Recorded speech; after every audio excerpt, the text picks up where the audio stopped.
আমি যে বলছি যে মুসলমান চাইলে, আলেম ওলামা চাইলে, পীর মাশায়েখ চাইলে কবরের মুর্দা জিন্দা করতে পারে কি পারে না? বুখারী শরীফের আরেকটি হাদিস ওলামায়ে কেরাম বুঝতে পারবেন, টের পাবেন। কোন ব্যক্তি যদি কোরআন হাদিসের আমল করে যথার্থভাবে, তার হাত আল্লাহর হাত হয়ে যায়। হুজুর আছে কিনা? তার পাপ, যেই পা আল্লাহর কোরআন হাদিসের আমলের দিকে যায়, সেই পা আল্লাহর পা হয়ে যায়। যে চোখ আল্লাহর কোরআন সুন্নাহর আদলে জীবন যাপন করে, চাহুনি চায়, সেই চোখ আল্লাহর চোখ হয়ে যায়। তার জবান আল্লাহর জবান হয়ে যায়। হযরত ঈসা রুহুল্লাহ নাম শুনছেন না? অনেকে আমাকে বলে পোস্তগোলা বালুর মাঠের আপনার ওয়াজ ক্যাসেটই শুনেছি, আপনি যে সেই খন্দকার মাহবুবুল হক, একটু মাঝে মাঝে দুই একটা ডায়লগ সাইরেন হুজুর, তাহলে বিশ্বাস হবে। একটা সুযোগ এসে গেছে, শুনবেন আপনারা? কিন্তু সময় যে চলে যাবে অনেক, যে 12টা কিন্তু বেজে গেছে। আসেন তো, আসেন তো। এখন যদি কেউ ওঠা, তার লুঙ্গিটা ধরবেন, ও জাগা লুঙ্গি থাক। মাজেদ ভাই কোথায়? মাজেদ ভাই, মাজেদ ভাই, তৈবুর ভাই কোথায়? খুব দ্রুত, ওরা না মনে মেহমান খাওয়া দাওয়া ব্যস্ত আছে সম্ভবত। শোনেন, হযরত ঈসা রুহুল্লাহর একটি কবরের সামনে তাকে জনগণ পেয়ে বলছে, আপনি তো আল্লাহর পয়গম্বর দাবি করেন, যদি আপনি এই কবরস্থানের মুর্দা আপনি জিন্দা করতে পারেন, তাহলে বুঝবো এই পুরনো কবরস্থানের মুর্দা জিন্দা করে উঠাতে পারলে, দেখাতে পারলে আপনি যে সত্য পয়গম্বর আমরা বুঝতে পারবো, কালেমা পড়ে মুসলমান হয়ে যাব। হযরত মুসা পয়গম্বর ওই কবরের সামনে দাঁড়ায় তিনি বললেন, কুম বিইজনিল্লাহ, আল্লাহর হুকুমে জিন্দা হয়ে যাও হে কবরবাসী। সঙ্গে সঙ্গে ক্রমান্বয়ে কবরটা দুভাগ হয়ে যাচ্ছে, মাটি সরিয়ে একটা মারা মানুষ কবরের ভিতর থেকে জিন্দা হয়ে হযরত ঈসা রুহুল্লাহর প্রতি সালাম প্রদর্শন করেছে। আল্লাহর কুদরতি কথা শুনে কোন বান্দা যদি একবার সুবহানাল্লাহ বলে, আকাশ এবং জমিনের সমস্ত ফাঁকা জায়গা আল্লাহ রাব্বুল আলামিন সুবহানাল্লাহ বলনেওয়ালা বান্দার নামে সওয়াব দ্বারা পূর্ণ করে দেয়। হযরত ঈসা রুহুল্লাহ কুম বিইজনিল্লাহ বলার সঙ্গে সঙ্গে ওই মুর্দা মানুষটা জিন্দা হয়ে বলছে, হে আমার চাচাজি, আমার আব্বার পক্ষ থেকে দয়া করে সালাম গ্রহণ করে নেন। কি ব্যাপার? কে তোমার বাবা? আর আমার বাবা তুমি চাচা বললে কি করে? ইতিপূর্বে তোমার সঙ্গে তো আমার দেখা হয় নাই, কে তুমি, কি তোমার পরিচয়? ওই মুর্দা বলছে, জিন্দা ব্যক্তিরে বলছে, হে আল্লাহর পয়গম্বর ঈসা, আমি এই যুগের সন্তান নই, এই যুগের মানুষ নয়, আমি আজ থেকে হাজার হাজার বছর আগে ইন্তেকাল হওয়া হযরত নূহ আলাইহিস সালামের সন্তান, আমার নাম শাম। আমার চাচা বললে কেন তুমি? কার সালাম দিলাম? ওই মুর্দা মানুষটি বলেন, আমার ইন্তেকালের পূর্বে আমার আব্বা আমারে বলেছে, হে সন্তান আমার, কিয়ামতের আগে তোমার আবার একবার জিন্দা হওয়া লাগবে। জামানার পয়গম্বর হযরত ঈসা রুহুল্লাহর হাতে তোমার আবার জিন্দা হওয়া লাগবে। তোমার সঙ্গে তার মোলাকাত ঘটলে পরে আমি আমার ভাই হযরত ঈসা রুহুল্লাহকে আমার পক্ষ থেকে তুমি সালাম জানিয়ে দেবে রে শাম। সুতরাং আমি যেমন হযরত নূহ আলাইহিস সালামের সন্তান, আমার বাবা যখন আপনারে বলেছে আমার ভাই ঈসা রুহুল্লাহর কাছে আমার সালাম পৌঁছাই দিবা, সেই দৃষ্টিকোণ থেকে তো আপনি সম্পর্কে আমার চাচা হবেন। সেই জন্য আমার আব্বার পক্ষ থেকে চাচা, আপনি দয়া করে সালাম গ্রহণ করে নিন। সালাম বিনিময় হয়ে গেল। মুসা পয়গম্বর হযরত ঈসা রুহুল্লাহ তিনি বলেছেন, হে বাদে আসাম, তোমার মতো মৃত মানুষ যেহেতু জিন্দা হয়েছ, তোমাকে দুইটা প্রশ্ন করতে চাই। তুমি যে বলেছ ঈসা রুহুল্লাহর সন্তান, হাজার হাজার বছর আগে তোমার মৃত্যু হয়েছে, কই তার সত্যতা কি করে মিলানো যায়? আমি তো জানতাম তোমার বাবার সময়, নূহ আলাইহিস সালামের সময়, আগের জমানার মানুষগুলির চুল সাধারণত সহজে পাকা হইতো না, সাদা কালো থাকতো, সাদা হতো না। এখন দেখি তোমার চুল দাড়িগুলি একদম সাদা। কি করে বুঝবো তুমি সেই আমলের মানুষ? তখন তো মানুষের চুল দাড়ি সহজে সাদা হতো না, সাধারণত দীর্ঘমেয়াদী সময় নিয়ে কালো থাকতো। তোমার চুল দাড়িগুলো সাদা গেল। হযরত ঈসা জবাবে নূহ আলাইহিস সালামের সন্তান শাম বলছে, চাচা গো, আপনি যখন আমার কবরের পাশে দাঁড়ায় কম বিজনিল্লাহ বলে আওয়াজ দিয়েছেন, আমার দেহের মধ্যে ক্রমান্বয়ে রূহ সঞ্চার হচ্ছিল। আমার দেহটা, মরা দেহটা তাজা হচ্ছিল গো নবী। আমি দেখতে পাচ্ছিলাম আমার চোখের সামনে থেকে কবরের মাটিগুলি ক্রমান্বয়ে দুই দিকে সরে যাচ্ছে। আমি আস্তে আস্তে উঠতেছি। তখন আমার উপলব্ধি হলো, এই বুঝে আমার আল্লাহ কিয়ামতের ডাক দিয়ে বসেছে। এই বুঝি কিয়ামতে যাবে, এই বুঝি আল্লাহর দরবারে দাঁড়াতে হবে। কি হবে আমার নামায়, আমল নামা কি হবে? আমার জীবনের হিসাব নিকাশ কেমনে আল্লাহর সামনে দাঁড়াবো? এই বুঝি কিয়ামত হয়ে যাবে। এই টেনশনে, এই দুশ্চিন্তায় আমার কালো কুচকুচে দাড়ি আর মাথার চুলগুলি সাদা হয়ে গিয়েছে। হযরত মুসা পয়গম্বর বলেন, আর একটা জবাব আমাকে দাও। প্রশ্নটি হলো, তোমার যেহেতু জান কবজ হয়েছে, আজরাইল তোমার সঙ্গে কি আচরণ করেছিল, কেমন লেগেছে তোমার মরণের সময়? শাম বলেন, নবী গো, আজরাইল যখন আমার মাথার চুলের অগ্রভাগ থেকে শুরু করে বৃদ্ধাঙ্গুল নখ পর্যন্ত চিপতে চিপতে আমার কলিজাটা চিপে ধরে যখন পাষাণের মতো রুহটা বের করতেছিল, আমি তখন আমার এতটা কষ্ট, এতটা যন্ত্রণা অনুভব হয়েছে গো নবীজি। ওই সময় মৃত্যুর যন্ত্রণা সহ্য করতে না পেরে আমার শরীর থেকে যে ঘাম বের হয়েছে, হাজার হাজার বছর জমিনে কবরে শুয়ে থাকার পর আমার শরীর থেকে সেই ঘাম আজও পর্যন্ত শুকিয়ে যায় নাই, মুছে যায় নাই, সে ঘাম এখনো রয়েছে।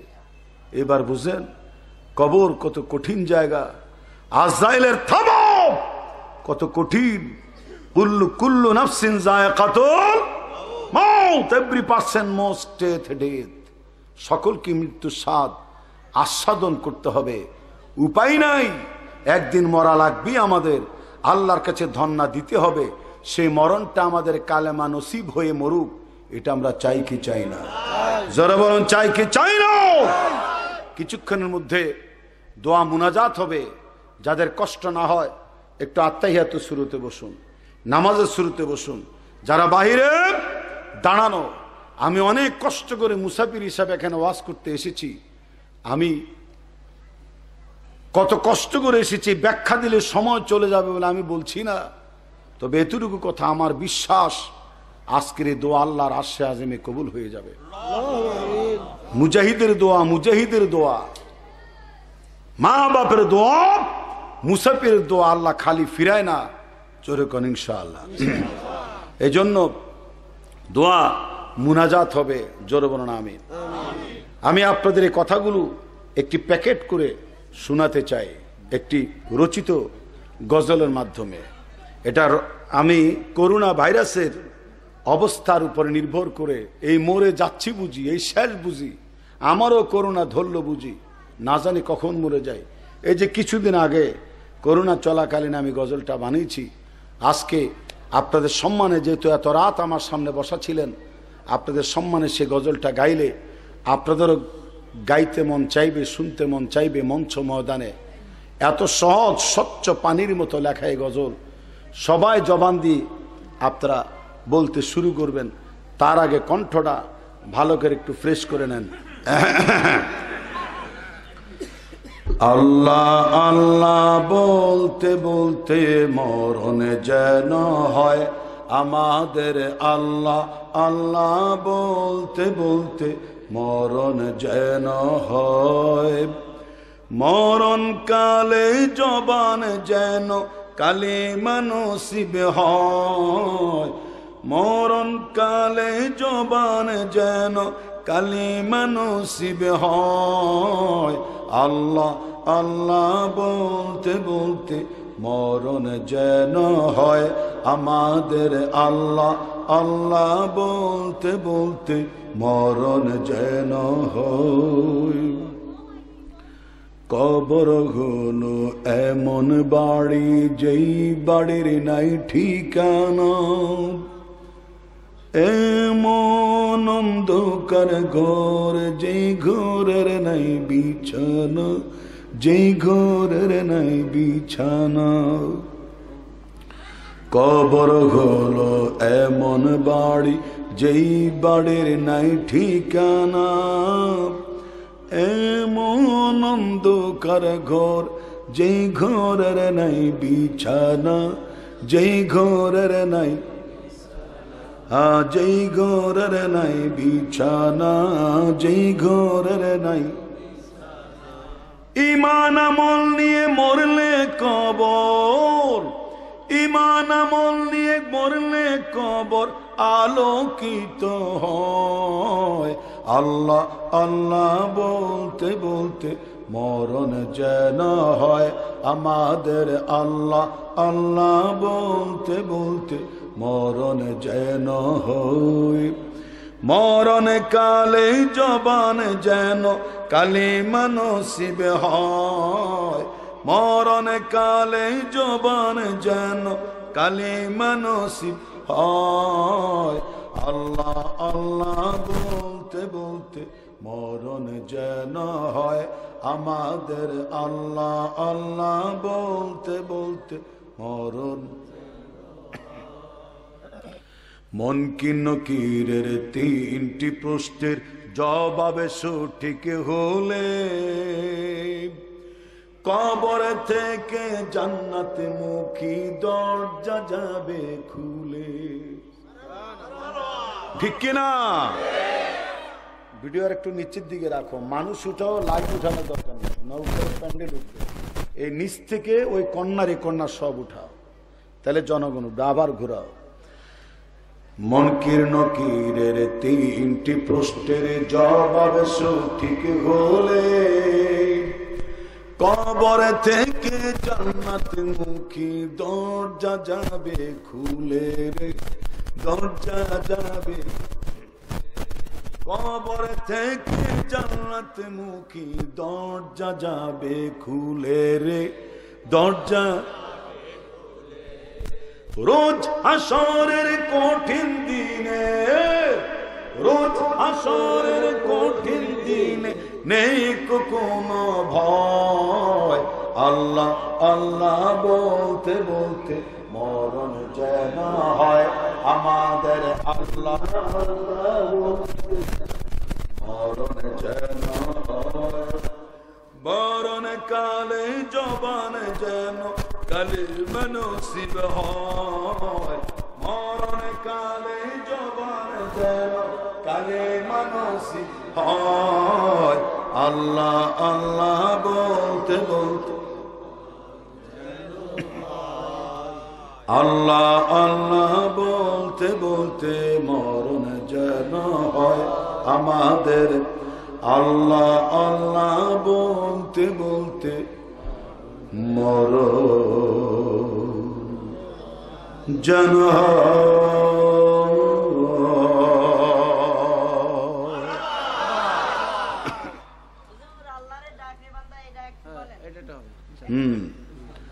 আল্লাহরে ডাকরে বান্দা, আল্লাহরে ডাক। এই গজলটার দাবি সারা বাংলাদেশ থেকে আসে, যত গজলই শুনুক না কেন এই দাবির সঙ্গে কি আপনারা একমত? কিন্তু রাত বাজে কয়টা? 12:17। মাজেদ ভাই গজে 12টা, দেখছেন? সম্মানিত ভাইরা আমার, যারা দোকানপাটে আছেন প্লিজ, দোয়া তো সবসময় যে কবুল হবে এমন না, কিন্তু আজকে আমার মন বলো আপনারা যে গভীর রাত পর্যন্ত বসা আছেন, এই দোয়া আল্লাহর কাছে ফিরত যাবে না। অসংখ্য মা বোনেরা বসে আছে আলোচনা শোনার জন্য। আসে না গেছে ভাইজান? মা বোনেরা বসে আছে যেরকম, আলহামদুলিল্লাহ। আমি তাদের সম্মানে আপনাদেরকে নিয়ে এমন কিছু কথা বলতে চাই যা পুরুষের জন্য অনেক কাজে লাগবে। যেরকম আমি আরো জোর আমি বলছিলাম, আমাদের পূর্বেকার পয়গাম্বরগণ কবরের সামনে দাঁড়ায় মরা মানুষ জিন্দা করতে পেরেছি কি পারে নাই? স্বীকার করেন, পেরেছি কি পারে নাই? অবশ্যই পেরেছে। তার উম্মতেরা চাইলে কোরআন হাদিসের আমল করে জমান তেমন পবিত্র রাখতে পারে। গুনাহগার বান্দার জন্য দোয়া করলে আল্লাহ গুনাহ মুক্ত করে দিতে পারে কি পারে না? ধন সম্পদের জন্য দোয়া করলে সেই ধন সম্পদ আল্লাহ বাড়াতে পারে কি পারে না? বদদোয়া দিলে সেই বদদোয়া লেগে ধ্বংস হতে পারে কি পারে না? সুতরাং হযরতে মুসাদ্দিদ আল-ফিসানি বলেন, হে আল্লাহর বান্দা, মনে আছে তো? তুমি যদি আল্লাহর সঙ্গে গভীর সম্পর্ক জোড়াতে চাও, বিশ্ব নবীর সুন্নতের আমল হয়ে যাও। যেরকম মারহাবা। এতে করে তিনি বলেন, ওই যে লোকটির তাসির হয়েছে, শরীর কেঁপেছে, থরথর করে তার শরীরের কাঁপনে জমিনও কেঁপেছে, পরে মেসওয়াক রাখার পরে তার এবং জমিনের কাঁপন বন্ধ হয়ে গেছে। তখন হযরতে মুসাদ্দিদ আল-ফিসানি বলেছেন, আমি যদি চাই এই সিঁড়ি হিন্দের মাটির তলদেশের সব মুর্দা আল্লাহ জিন্দা করে দিতে পারে। যেরকম পারে না?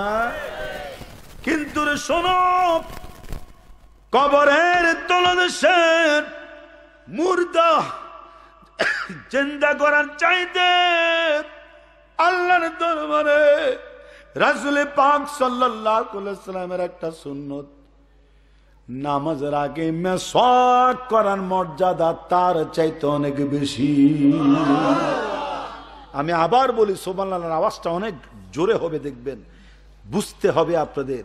বলা হয়েছে কবরের তলের মুর্দা জিন্দা করার মতো কেরামত, আকাশ দিয়ে উড়ে যাওয়ার মতো জানামাজ বিষয়, হাওয়ার উপরে নামাজ পড়া, নদী পার হওয়ার মতো কেরামতের চাইতে পাঁচ ওয়াক্ত নামাজের আগে আপনি যদি বিশ্ব নবীর সুন্নাত একটু মেসওয়াক করতে পারেন, আল্লাহ দরবারে কবরের তলে মুর্দা জিন্দা করার আকার দিয়ে উড়ে যাওয়ার কেরামতের চাইতে একটা মেসওয়াক করার মর্যাদা আল্লাহর কাছে অনেক বেশি। নারায়ে তাকবীর। তাহলে মেসওয়াক আপনার শরীরের স্টমাককে তরতাজা রাখে। আলহামদুলিল্লাহ বলেন। আপনার স্টমাক তরতাজা রাখে, আপনার চোখের জ্যোতি বাড়ে, আপনার দন্ত 32টা দাঁত শক্তিশালী করে, আপনার মুখের উপরে আল্লাহ নিজে নির্ভর হয়, কথা বললেই তাসির। জোরে কোন আলহামদুলিল্লাহ। আমি আপনাদের রাসূলের সুন্নতের অনুসারী ব্যক্তি কয়জন আছেন আপাতত মেসওয়াকটা দেখান তো। মেসওয়াক ব্যবহার করেন না? আপনারা সবাই দুটো হাত জায়গায় বলেন, আজকে শুরু থেকে শেষ পর্যন্ত যে আলোচনাটা করেছি সময়ের প্রেক্ষাপটে বলুন তো আলোচনাগুলোর দরকার আছে না নাই? আপনারা কি আলোচনার সাথে একমত? তাহলে আজ আবার সব আমার দেশের সরকার, আমার দেশের জনগণ, আমার দেশের পার্লামেন্টারিয়ান, আমার দেশের এমপি, মন্ত্রী, চেয়ারম্যান, মেম্বার, কমিশনার, কাউন্সিলর, তাদের মধ্যে সুন্নত জিন্দা করার প্রয়োজন আছে না নয়? আজ থেকে রাষ্ট্র চলুক রাসূলের সুন্নতি কায়দায়। আজ থেকে সমাজ পরিচালিত হবে রাসূলের সুন্নতি কায়দায়। আজ থেকে গোটা বাংলাদেশ মানুষের তৈরি করা আদর্শ সনদ 30 পারা কোরআনের আলোকে চলুক। আমরা চাই কি চাই না? এটা চাইতে গেলেই আপনার মাইক কেড়ে নেওয়া হবে, হাত ভেঙে দিতে হবে, গান মটকাই দিতে হবে, যা কিছুই করো না কেন জীবন চলে যেতে পারে, বাতিলের কাছে মাথা নত করব না। একদিন যখন আমাদের দেয়ালের পিঠ থেকে যাবে, আল্লাহু আকবার তাকবীর দিয়ে এমন ভাবে সামনে অ্যাডভান্স হব, পালাবার জায়গা পাবো না।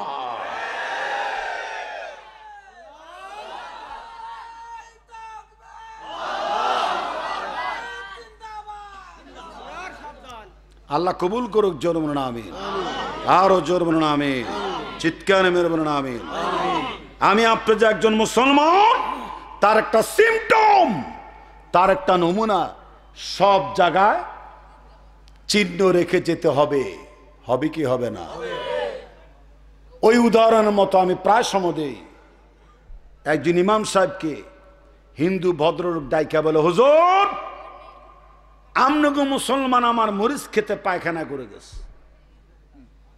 ইমাম সাহেব কয়ে, আল্লাহর জগতে এত জায়গা থাকতে তোর মরিচ খেতে পায়খানা করছে কিডা? ওই মুসলমানদের ধৈরা নিয়া ডাইকা নিয়ে হেরে আমি দুই কথা জিগাম। কয় যে হুজুর আমি ডাকমু কেমনে, ধর্মুকে হেরে আমি দেখছি না, চিনি দেখোস নাই, চিনোস না, তা আমাগো মুসলমান তোর মরিচ খেতে পায়খানা করছে এটা বললি কেমনে? কয় যে হুজুর আমি জানি এটা মুসলমান পায়খানা করছে। কয় যে কেমনে বুঝছস? কয় যে আমি গু দীক্ষা বুঝছি, গু দীক্ষা আমি বুঝছি এটা মুসলমানের পায়খানা। আচ্ছা আপনি বলেন, গুয়ের লাদার লগে কি কখনো লেখা থাকে? এত দ্বারা জানানো যাইতেছে যে এটা খ্রিস্টান হাগিয়ে গিয়েছে। কথা বুঝিয়ে লেছেন কেন? এত দ্বারা জানানো যাচ্ছে যেটা হিন্দু বা মুসলমান হাগিয়ে গিয়েছে, এরকম লেখা থাকে গুয়ের লাদার লগে। ইমাম সাহেবকে যে কেমনি বুঝলা গুয়ের গু দেখা বুঝছে এটা মুসলমান?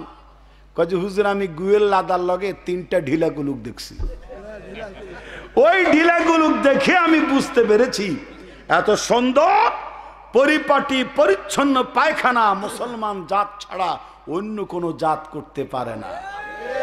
ঠিক খালি হাতে বললে হবে না, হাত নাড়ে বলেন ঠিক কিনা? তাহলে মুসলমান হাঁকতে গেলেও একটা নিদর্শন রাখে সে মুসলমান, রাইট? 100% না 100%? কত পার্সেন্ট? 100%। দুটোই 21শে ফেব্রুয়ারি আসতেছে না পরশুদিন, ওখানে যদি বাংলা ইংরেজি একসাথে হইতে পারে আমি কইলে অসুবিধা আছে? সেদিন হোটেলে গেলাম যে ভাই আমি তো ডায়াবেটিসের রুগী, মানুষেরা ভালো ভালো খাবার খাওয়াইতে খাওয়াইতে আমার একদম প্রেশার, ডায়াবেটিস, কিডনি রুগী বানাইলেছে। ভাই ডাক্তার কাছে খালি সবজি খেতে, সবজি খেলে ডায়াবেটিস ইনসুলিন লাগে না, ট্যাবলেট না, শুধু সবজি খাবেন। সবজি যথা শীতকালে তো সবজি বেশি খাবেন, দেখবেন যে আপনার ডায়াবেটিস নিয়ন্ত্রণে আসবে। আলহামদুলিল্লাহ বলে। ওষুধ খাইও, লাঞ্চ স্টোমাক নষ্ট করার দরকার নাই। আলহামদুলিল্লাহ কোন বলেন ইনশাআল্লাহ। ও ভাই তোর হোটেলে সবজি আছে? কয় যে হুজুর সবজি মবজি নাই। আল্লাহ, তাহলে কি খাইতে পারি? এই কথা কলে একদম চকলেট খাওয়াই ছেড়ে দেবো কিন্তু। জি, সবজি মবজি নাই হুজুর। আমি বলছি তাহলে কি খাইতে পারি? কয় যে অসুবিধা নাই, আপনি ভেজিটেবল খাইতে পারেন। ভেজিটেবল আর সবজির মধ্যে বেশ কম আছে। মাজেদ কই আছে? সাংবাদিক ভাই আছে? হে কয় সবজি না থাকো আমরা ভেজিটেবল খা। মানে বাঙালি ইংরেজি ইউজ করতে করতে বাংলা ভুলে গেছে। কথা ঠিক কিনা? 21শে ফেব্রুয়ারি আমি তোমাকে ভুলিতে পারি, সর্বত্র বাংলা ভাষা চালু করতে হবে। 2 দিন পরে স্লোগানটা হবে কি হবে না? জুতা পায় না খালি পায়, চলবে স্লোগান। দোকানে দোকানে বাজারে বাজারে কয় সর্বত্র বাংলা ভাষা চালু করতে হবে। ইংরেজি সাইনবোর্ড দিছস কেন? নামা বেড়া ইংরেজি সাইনবোর্ড। মিছিলাত ধমকের ঠেলা বেড়া দোকানের টিনের চাল থেকে ইংরেজি সাইনবোর্ড নামাইয়া মাটির মধ্যে রাখছে। যারা মিছিল করে সতর্ক বাণী উচ্চারণ করে গেল আর সাইনবোর্ড নামাবার ধমক দিয়ে গেল। জন হেগো কথায় সাইনবোর্ড নামাইছে, তো মিছিলকারীরা ওই দোকানদারের দিকে হাসি মুখে কয় যে hey thank you thank you thank you. গেছে গা মিছিল। কিছুক্ষণ পর আইসা দেখেছে সাইনবোর্ড আবার টিনের চালে যথাসময়ে যথাস্থানে যথাযথ মর্যাদা লাগানো। অপমান করলি আমাদের, মিছিল ফিরে আসি। আসতে না আসতে তুই সাইনবোর্ড লাগাইলি আবার উড়াই দিলি। ঘটনা কি? কয় যে তুই তোদের জবান থেকে আগে থ্যাংক ইউ নামা, তারপর আমি সাইনবোর্ড নামাবো। ইংরেজি সাইনবোর্ড। চিন্তা করেন, সর্বত্র বাংলা ভাষা চালু করতে হবে, শুদ্ধ ভাষা। আপনারা যখন নিজের গ্রামে থাকেন স্থানীয় ভাষা বলেন, কিন্তু আমাকে ঢাকায় যখন যাবেন তখন শুদ্ধ ভাষা বলবেন। তবে আমগো ভাষা শুদ্ধ আছে, কিন্তু আঙ্গু বাড়ি জিয়ানো বুঝিনি। আয় যদি হ্যান নে আন্নাগুলো কথা কই, আন্নারা কবেন ও মা হুজুরিকে কত নাইছে, আটা তো কিছু বুঝি না। নোয়াখালী আর কি, আঙ্গো বাড়ি নোয়াখালী লগে দি কুমিল্লা। সিলেট যদি যান আপনি কবেন যে ও বা তু হ্যাঁ খেতা মাথো রে বা ফুরি খাইতা নানি রে বা খানা খাইতা নে হুকনা গু খাইতা নানি রে বিরজা গু খাইতা রে বা। কিছু বোঝা যায়? এরকম অসংখ্য ভাষা আল্লাহর নিয়ামত, ঠিক কিনা? অসংখ্য ভাষা আল্লাহর কি নিয়ামত। এই ভাষা আমাদেরকে দিয়েছে। ভাষার বৈচিত্র্য এগুলি যতই হোক, কিন্তু আল্লাহর কোরআন যখন তিলাওয়াত করে ভাষার কোনো বৈচিত্র্য থাকে। ইংরেজিরা যখন আইসে দেশে, ইংরেজরা বাংলা চেষ্টা করেছে বলতে আমরা হামরা ঠোমাটের সাথে ডুড্ড করিব, এরকম বলছে না? আমরা ঠোমাটের সাথে ডুড্ড করিব। কিন্তু যাই না ওই ইংরেজ আবার কোরআন শরীফ তিলাওয়াত করে, কি চমৎকার শোনা যায়। বিসমিল্লাহির রহমানির রহিম। আর রহমান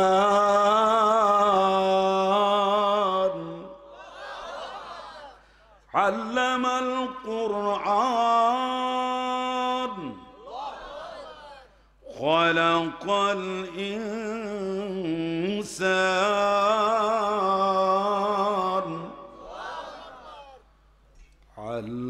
আল্লামাহুল বায়ান।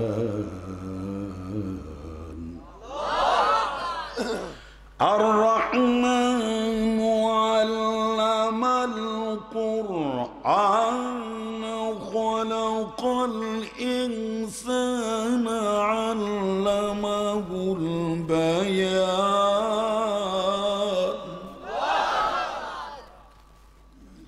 এটা আমি ইংরেজ দেশে শুনেছি। সেদিন চায়নায়, চীন দেশে দেখলাম যে এদের ভাষা কিচ্ছু বুঝি না, কিন্তু আলহামদুলিল্লাহ সূরা ইন্না আতাইনা, সূরা কুল, ফালাক, নাস, নামাজের সূরাগুলো ঠিকই কোরআন ভাষায় পড়তেছে। এই মুজিজা কে দিয়েছে?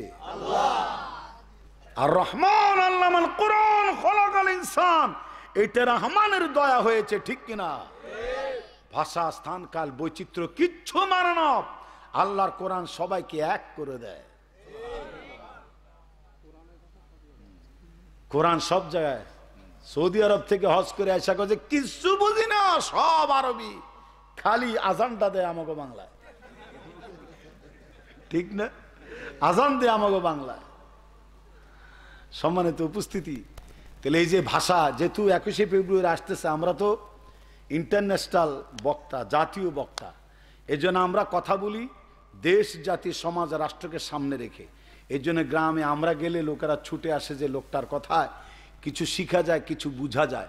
এই যে আপনারা সব বসে আছেন, আলহামদুলিল্লাহ, এখানে যদি আমি 9টায় মাইক ধরতাম, 11টা পর্যন্ত ওয়াজ করতাম, একটা মানুষও কি আমারে রেখে চলে যাইতো? যাইতো না। কারণ এখন তো ব্যস্ততার সময়, ঘুমাবার সময়, দোকানপাট কালকে খুলবে, অনেকে চলে যেতে পারে। আমি কি কাউকে ধমক দিয়ে বলছি নয় গুলি করে দিব? কইছি যারা যাওয়ার তারা যাবে, যারা থাকার তারা ঠিকই আছে, আলহামদুলিল্লাহ বলেন। ওরা যে মর্যাদার, আপনারাও সে মর্যাদার। প্রত্যেকের আমল নামায় 1 ঘন্টা কেউ যদি আল্লাহ দিনের এলেম চর্চা করে, আওয়াজ তাফসীর শুনে, 1000 বছর নফল নামাজের সওয়াব তার আমল নামে লেখা হয়ে যায়। সম্মানিত উপস্থিতি গেল। তাহলে ওই চীন দেশে, অন্যান্য রাষ্ট্রে, মুসলিম ও মুসলিম দেশগুলো আমি দেখেছি আমাদের মুসলমান মতো চলাফেরা, পরিপাটি, পরিচ্ছন্ন চলার কোনো জাত করে না। চীনে আমি দেখেছি দাদারা অত্যন্ত কর্মঠ। আমারে বলছে, হুজুর আপনি তো চায়না যাইতেছেন, বাংলাদেশিরা বললো যে আপনি চায়না গেলে ডবল হয়ে আসবেন। আমি কিরকম? কে হ্যাঁ ডবল হয়ে আসবেন, ডবল খন্দকার হয়ে আসবেন, আপনিও আইবেন, আপনারও নিয়ে আসেন। কিরকম? যে ওখানে যদি আপনি যাই বলেন যে আমি তো খন্দকার মাহবুব, অবিকল একজন মাহবুব বানাই দাও, দেখবেন যে কিছুক্ষণের মধ্যে বা সামান্য ব্যবধানে আমনেরে আরেক ডুপ্লিকেট মাহবুবলক বানালিস। চায়নারা পারে না? যেরকম পারে না? পারে। আর আমরা খালি পান খাই, দোকানে টেলিভিশন দেখি, আলেম ওলামার সমালোচনা করি, ইসলামী আন্দোলনের বিরোধিতা করি, আর কোন মাইয়া কার পোলা লাগে কি কইছে কি করছে সব সমালোচনা করতে থাকে। প্লিজ মানুষের মতো মানুষ হই, কর্মঠ হই, জাতির জন্য কিছু উপহার দেই। আল্লাহ কবুল করুক সকল মনে আমি, আরো জোর মনে আমি। এই যে আজকে কতগুলো হাদিস শুনালাম, এখন যে আমি সুন্নতের আমলের ওজন কত বেশি, 100 শহীদের ওজন আর একটা সুন্নতি মেসওয়াকের ওজন সমান। সুবহানাল্লাহ। ওইদিকে আল্লাহর কোরআনের ওজন, এইদিকে সুন্নতের ওজন। এক একটা মেসওয়াকের মতো সুন্নত আপনি আদায় করবে, তাহলে 100 গলা কাটার শহীদের সওয়াব শুধু পাবেন তা নয়, এই সুন্নত পালন করতে করতে দেখবেন যে এই সুন্নতের মর্যাদা এত বেশি যে মুর্দা জিন্দা করার চাইতো সুন্নতের দাম কম না বেশি? অনেক বেশি। ভাইজান, আপনি যদি সুন্নত পালন করেন, আল্লাহর সাথে সম্পর্কের গভীরতা বাড়বে না। এই জন্য তিনি ডোজটা দিলেন, কত দামি ডোজ। তার জন্য রাসূলের সুন্নতি আমলি হয়ে যাও, আল্লাহর সাথে ঘনিষ্ঠতা বেড়ে যাবে। জোরে কোন মারহাবা। আমাদেরও আল্লাহর সাথে ঘনিষ্ঠতা বাড়ুক, আমরা চাই কি চাই না? জোরে বলুন, চাই কি চাই না? আল্লাহ সেইভাবে গড়ে ওঠা তৌফিক দিক। জোরে বলুন আমিন, আরো জোরে বলুন আমিন। সর্বশেষ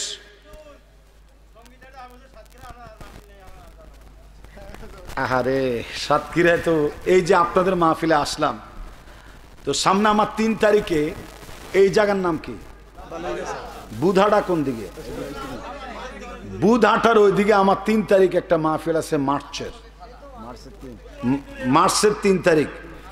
আর 12 তারিখে আমিনী এসেলে সব মাহফিল আছে টার্মিনালে। টার্মিনাল, আপনাদের বাস টার্মিনাল কোন দিকে? এটা কোন দিকে? সাতক্ষীরা, ওখানে আছে 12ই মার্চে আর কি। তো আল্লাহ যাতে ওখানে আসার তৌফিক দিয়ে আপনারা খবরাখবর নেবেন ইনশাল্লাহ। আমার কাছে ফোন দিলে আপনারা জানতে পারবেন।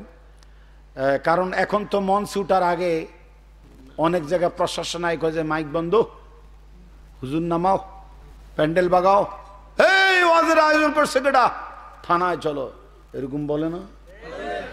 তবে আলহামদুলিল্লাহ সাতক্ষীরার প্রশাসন ভালো, পুলিশ ভাইরা ভালো, এরকম ফাইজলেমি করে না সম্ভবত।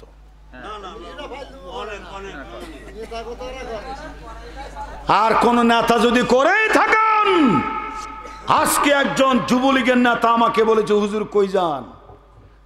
ঢাকা থেকে যাচ্ছি মাহফিলে সাতক্ষীরা। আলহামদুলিল্লাহ হুজুর করেন। কয় যে আমার এলাকায় মাহফিল হবে, জনগণ আসছে আমার কাছে, ওই কুমিল্লা ইয়াতে ঢাকা দোহার বাড়ি, তার একটা জায়গার সে যুবলীগের সভাপতি, আমার পাশের সিটে বসা, ও মামার দিকে নেমে যাবে আর কি।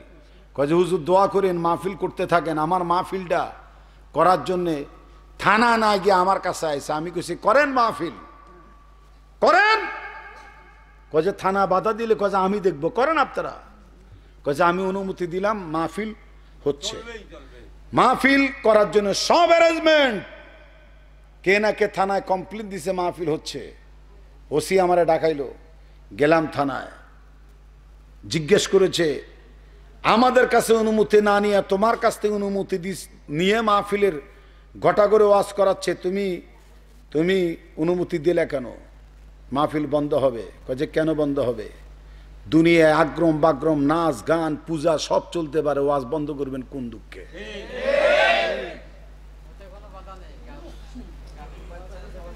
সে বলেছে ওয়াজ হবে, ওয়াজ বন্ধ করতে কোনো প্রশাসন পাঠাবেন না, কোনো পুলিশ পাঠাবেন না।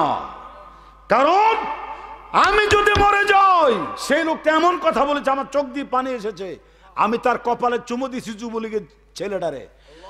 সে বলেছে আমি যদি মরে যাও ওসি সাহেব, আপনি আমার জানাজা পড়াবেন না, যেই মসজিদের মাহফিল ওই মসজিদের ইমামই তো আমার জানাজা পড়াবে, ওই মসজিদের মুসল্লিরা আমার জানাজা পড়াবে, ওই মসজিদের নলকল্পে মাহফিল হবে। আপনি যদি বাধা দেওয়ার জন্য ফোর্স পাঠান, গরুর দড়ি দিয়ে বেঁধে রাখবো।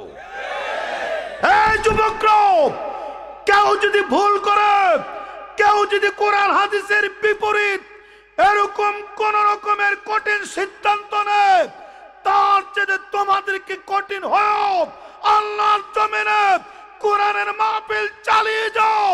দুনিয়ার কোন প্রশাসন অনুমোদন না দেখ, ফাইনাল অনুমোদন আল্লাহর পক্ষ থেকে আছে। মাহফিল বন্ধ করার ক্ষমতা কোনো না প্রশাসনের না।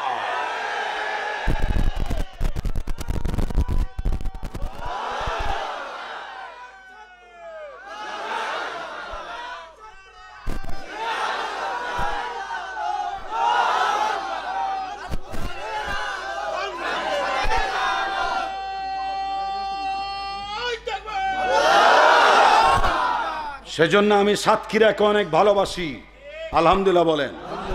সাতক্ষীরার পুলিশ ভাইদেরকে ভালোবাসি, ডিসিএসপি, আমি প্রশাসনের লোকদেরকে সেলুট, আলহামদুলিল্লাহ বলুন। আজকে কি আমরা কোনো ফাও রাজনীতির আলাপ ফেসালা পারছি? আমি করব না। ব্রিটিশ শাসনের পরে এই কথা শুনে রাখো মুসলমান, আমি কারো দালালি করতে জানি না, সাফাই গাই না।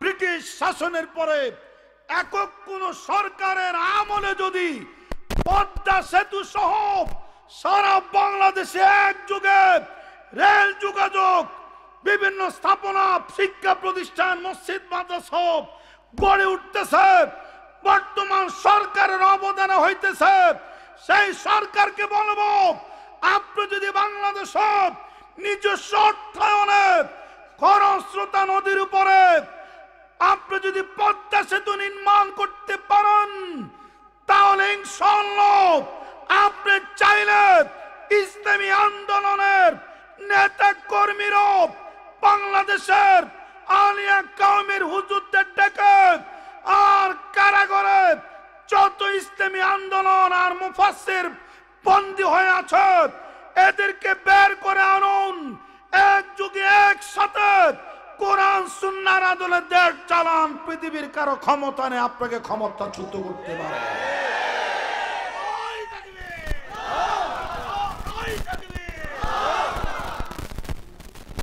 এই কথাগুলো প্রয়োজন আছে না নাই?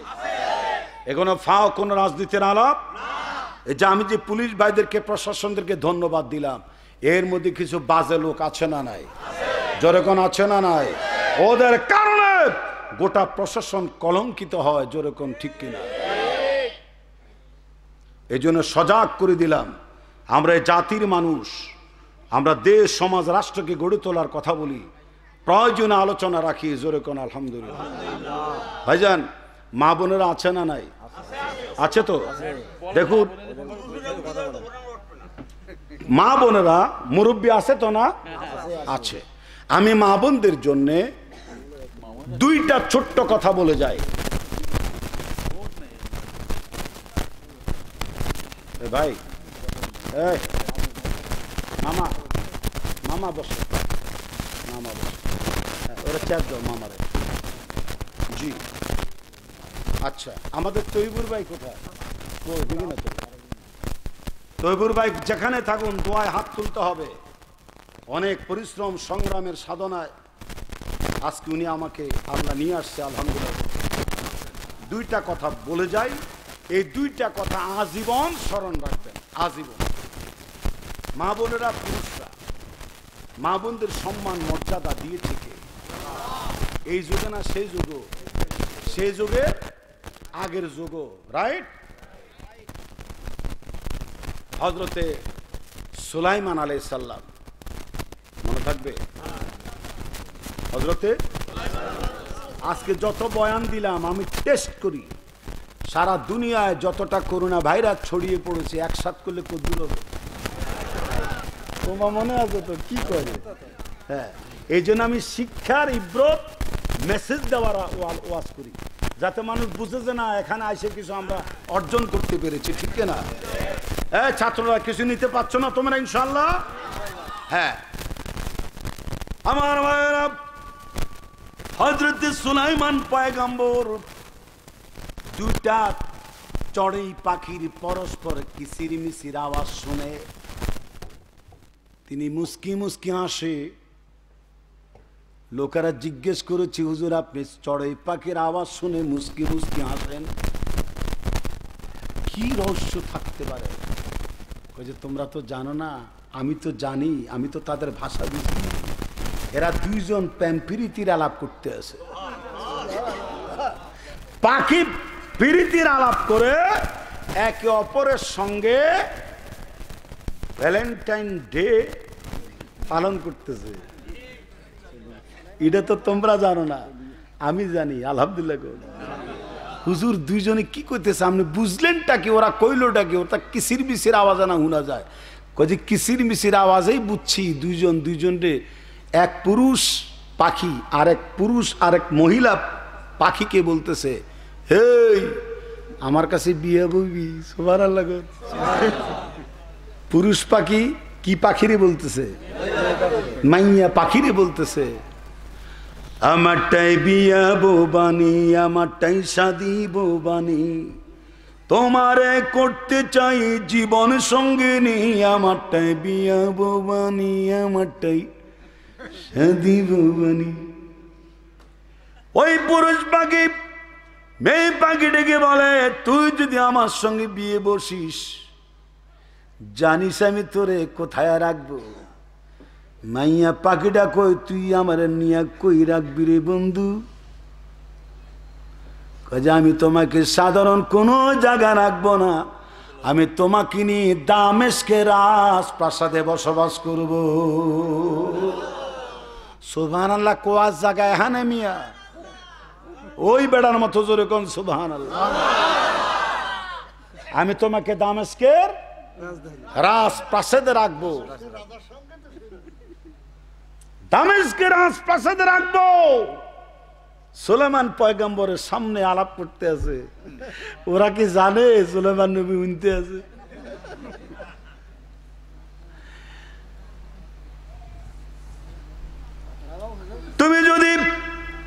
আমার লগে বিয়া বস, আমি তোমার দামেস্কের রাজপ্রাসাদে নিয়ে থাকবো রে, সাধারণ কোনো জায়গায় থাকবো না।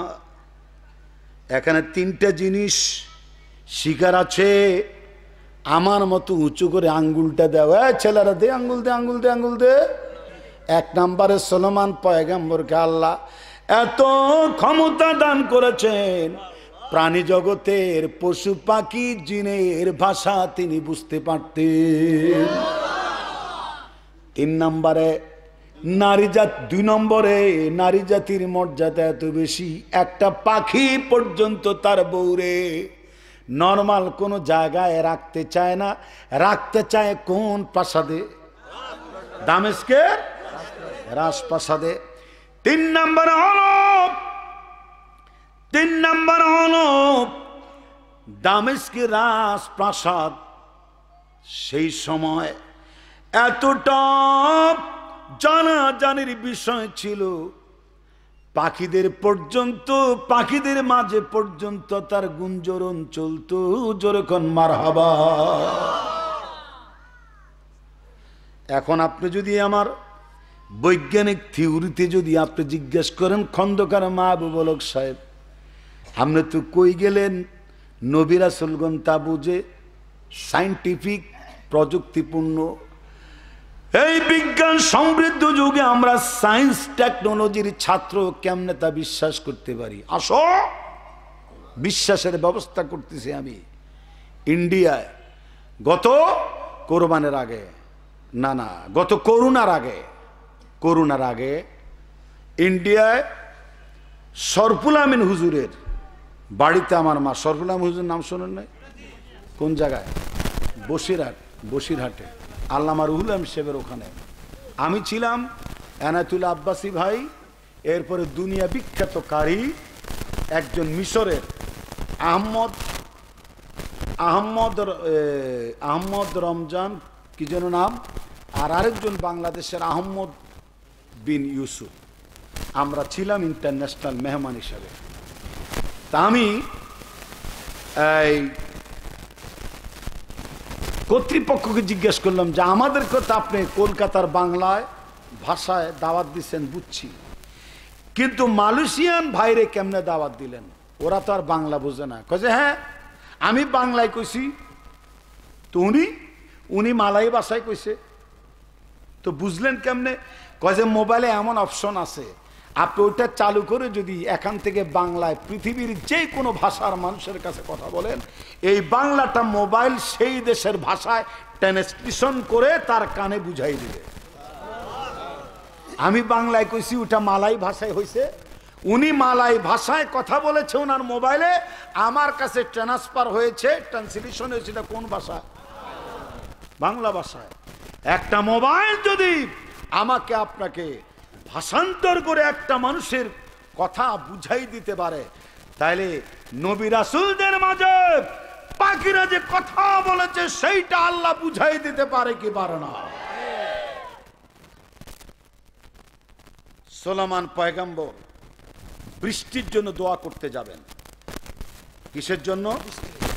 তো এবার আসছো তুমি, কোথায় ছিলে? তুমি কি জানো আজকে কত দামি আলোচনা হয়েছে?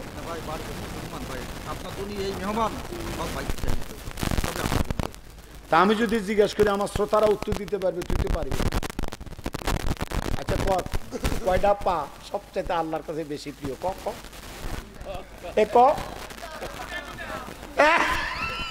তুমি কর আগে শ্রোতারা কইলেছে। ব্যস্ত মানুষ তো, এদিকে আমি আদর করি খুব, মাশাআল্লাহ আদর করি, ভালোবাসি, এই জন্য অধিকার খাটায় কথা বলি। ও আর মাঝে পাগল বানাই দিছে আমারে। ওয়াজের দাওয়াত দেওয়ার আগে ফোন নিবেননি, দাওয়াত নিব, নিছিন্নে দাওয়াত ডায়েরি করছেন হুজুর, এই টাকা অ্যাডভান্স পাঠিয়ে দিলাম, যেমন কাজটি হবে। 40 বার ফোন দিছে এরা দুজনে মিলে। আলহামদুলিল্লাহ। এখন কবে না আগামী মাস প্রত্যেকটা আমাদের এই শ্রোতার দাবি, আপনি লাস্টে একটা কথা ধরবেন, আল্লাহরে ডাক রে বান্দা, আল্লাহরে ডাক। আচ্ছা এইবার আমি আপনাদেরকে একটা হুঁশ করে উত্তর দিবেন, কিন্তু সঠিক উত্তরটা দিবেন। আমি আছি কি হিসাবে? শিল্পী হিসাবে, বক্তা হিসাবে। গুড। তাহলে আমি যদি ওয়াজ করি, এটার জন্য এটার জন্য একটা হাদিয়া। তাহলে শিল্পী হিসেবে যে গান গায় ওটার জন্য আবার হাদিয়া দরকার আছে না নয়? এই তো আমার পক্ষে আসলে আমি যে ইন্টারন্যাশনাল তেলাওয়াত শুনাইলাম এটার জন্য আন্তর্জাতিক কারি হিসাবে হাদিয়া দেওয়ার দরকার আছে না? কোন আলহামদুলিল্লাহ, আল্লাহ কবুল করুক, জোরে কোন আমিন। এই যে আনন্দ ফুর্তিতে ওয়াজ শুনতেছেন না, আল্লাহর কসম এই অবস্থা যদি কোন ব্যক্তি মরে যান, আল্লাহর জান্নাতের ফেরেশতা হুরেরা আপনাকে কোন জান্নাতে রাখবে তার জন্য টানাটানি কাড়াকাড়ি শুরু হয়ে যাবে। পুরোটাই জান্নাতের বাগান। কোন আলহামদুলিল্লাহ। সুলাইমান পয়গম্বর জানাজা পড়াতে যাবেন না, বৃষ্টির জন্য মাথা ঠিক নেই তো, 12টা বাজে মাথা ঠিক থাকে। ব্যবসা বাণিজ্য লস হলে যে ব্যবসা 12টা বাজে, ঠিক কিনা? দুইজনে মারপিট করে একটা আরেকটার হোতা লেগে যে একটা হোতাইয়া 12টা বানাই দিছে, এরকম কয় না? তা আমারও 12টা বাজে গেছে, আর কত হুঁশ থাকে। হায় হায়, এক হযরতে সুলাইমান আলাইহিস সালাম তিনি যখন যে কটা বাজে বাজুক, সুলাইমান পয়গম্বর ইয়া করতে যাবেন। ও তোমাদের কি ভোলা যায়? তোমরা সত্যি আমার অরিজিনাল শ্রোতা। কিসের জন্য? বৃষ্টির জন্য দোয়া করতে যাবে। ওমা কিছুক্ষণ পর উনি ফিরে আসলেন, দোয়া দায় কিচ্ছু করলেন না, ঝুপঝুপ করে বৃষ্টি।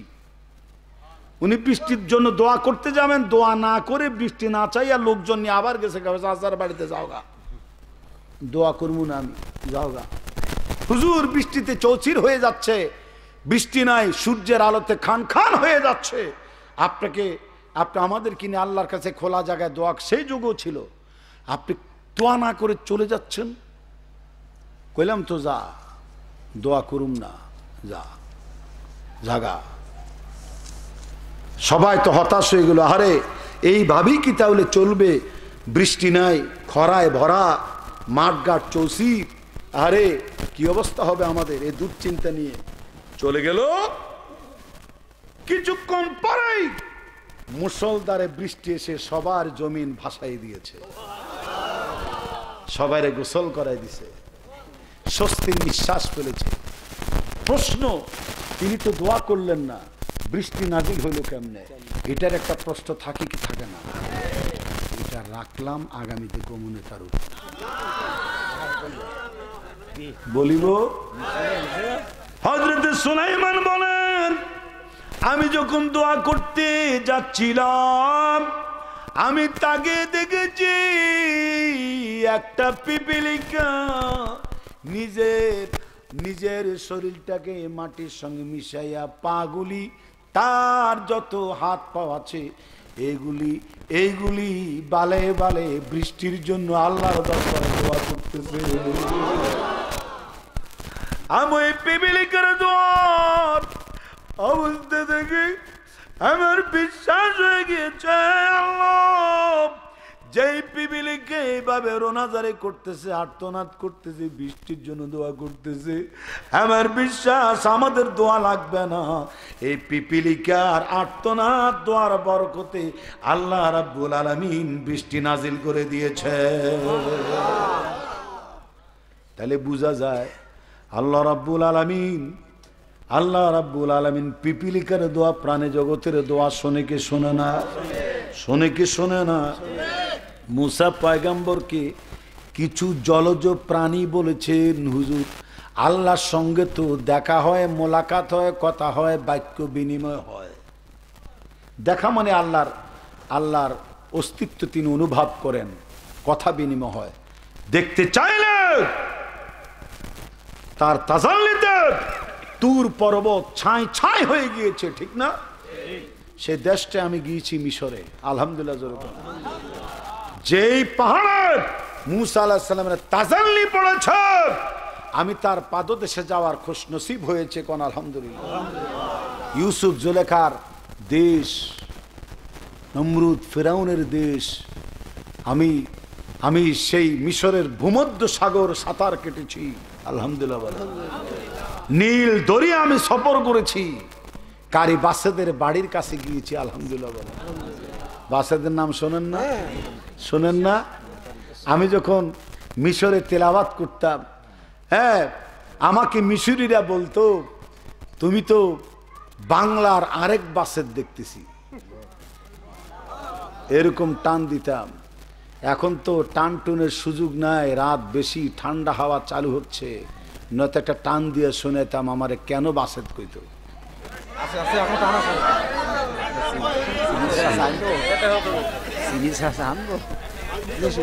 চিনি ছাড়া চায়ের কথা অনেক আগে, এখন আর দরকার না। এখন আইলে কবেন যে চা খাওয়াইছে, আপনি বাজারও বাড়াই দেন। والضحى والليل إذا سجى ما ودعك ربك وما قلى وللآخرة خير لك من الأولى ولسوف يعطيك ربك فترضى। রাত গভীরে একটা সময়ও আপনাদের কণ্ঠ এখনো তাজা আছে। আপনাদের কি গজল না শুনাই বিদায় হওয়া যায়? এই গজল না কইয়া যদি আমি যাই, আমার রিক্স আছে মনে হয়।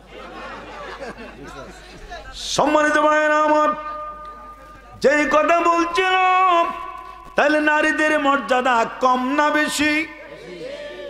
অনেক বেশি। দামেস্কের রাজপ্রাসাদে যদি একটা চড়ুই পাখি আরেকটা চড়ুই পাখির বিয়ে করে রাখতে চায়, তাহলে আমি আপনি যদি বিয়ে করি, ওরে দিয়া খালি মরিচ বাড়াইয়া, হেরে দিয়া শুধু কষ্ট পরিশ্রম করা, কাজকর্ম করাইয়া ক্ষান্ত হই না, জীবনে চাকরি নকরিও করার ব্যবস্থা করি, ঠিক কিনা বলেন? যাই করো কোনো অসুবিধা নাই, তবে তোমার স্ত্রীকে ভালো থাকতে দিবা, ভালো খাইতে দিবা, ভালো পড়তে দিবা, সৎকার সওয়াব তোমার আমল নামায় লেখা হয়ে যাবে। আমার নবী বুখারী শরীফে বলেছেন, হাদিসটা বুখারীতে এসেছে, একজন স্বামী প্রতিদিন তার স্ত্রীর মুখে যত লোকমা খাবার তুলে দেবে, প্রতি লোকমা খাবারের বিনিময়ে আমার আল্লাহ স্ত্রীর আমল নামায়, স্বামীর আমল নামায় উত্তম সদকা প্রদানের সওয়াব দান করে দিবে। তিনজন ব্যক্তির উপরে দুর্ব্যবহার করলে আল্লাহর আশ্বাসিম কেঁপে ওঠে। যেরকম কয়জন? একজন হচ্ছে পাগল, যেই নাকি পাগলামি করে মতিভ্রম। এরকম বউ পাগল, ছালার বস্তা গায়ে দিয়ে গুরু গুরু করে, কঠিন শীত মাগের গায়ে বাঘের গায়ে লাগে, মাগের শীত বাঘের গায়ে লাগে, পাগল খালি পায়ে খালি গায়ে হাঁটে, এরকম আছে না নাই? অবশ্যই আছে। সেদিন আমি বরিশাল মেহেন্দিগঞ্জে ওয়াজ করতে গেলাম, মাঠের পাশে একটা খাল, আমার যে খেদমত করতে ইমাম সাহেব দেখলাম মাগরিবের আগে, আসরের পরে মাগরিবের আগে একটা এলোমেলো কাপড় চোপড় পরা মহিলার পেছনে দৌড়াচ্ছে। খালের ওপার থেকে জিজ্ঞেস করলাম, ও ইমাম সাহেব, আপনি এলোমেলো কাপড় চোপড় ঠিক নেই, মহিলার পেছনে এইভাবে নির্লজ্জের মতো দৌড়াচ্ছেন কেন? মহিলা কয় যে হুজুর পরে বলবো। এরপরে সে আমাকে বলেছে, হুজুর এই যে মহিলা আপনি দেখলেন, এটা হচ্ছে আমার মা। শীতকালে আমার মায়ের এমনি একটু ব্রেন নষ্ট, আমার মা বেশ কিছুদিন হলো পাগলামি করে বেড়ায়, শীত আসলে আরো বেশি ইচ্ছাতে আমার মা কাপড় চোপড় ঠিক থাকে না, এই যে মাহফিল, এই যে সন্ধ্যাবেলায় আমার মা বের হয়ে যাচ্ছে অজানার দেশে, নিরুদ্দেশে। আমি ওয়াজ করবো, আপনার খেদমত করবো, আমার মা কই থাকবে? যদি আমার মা হারিয়ে যায়, আমি কোথায় খুঁজবো আমার মায়ের? এই জন্য আমার মায়ের এই অবস্থা আমি বের হতে দেই না। কোন রকম মা বের হয়ে অবস্থা শুরু করেছে, মাকে ধরে বাড়ির মধ্যে ঘরের মধ্যে হেফাজতে রাখবো, যাতে আমার মা হারিয়ে না যায়। এই জন্য আমার মায়ের পিছনে আমি দৌড়াচ্ছি। দোয়া করবেন আল্লাহ যাতে আমার মায়ের হেদায়েত করে দেয়, সুস্থ করে দেয়, ব্রেনটা ভালো করে দেয়। আমার আল্লাহ দুনিয়ায় কিছু মানুষে পাগল বানায়া, মতিভ্রম বানায় আল্লাহ টেস্ট করে। আমি চাইলে তো তোকেও বানাতে পারি, কেন আমার পাগলের সাথে পাগলামি করিস? ঠিক কিনা বলেন? তোমার ভাই বেরাদার, সেদিন আমি দেখলাম উল্টাটা, একজন মা তার একটা ল্যাংটা পোলার পেছনে দৌড়াচ্ছে, একটা মা তার ল্যাংটা পোলার পেছনে, বয়স্ক যুবক ল্যাংটা, গোটা সোনার বাংলা উদাম ল্যাংটা।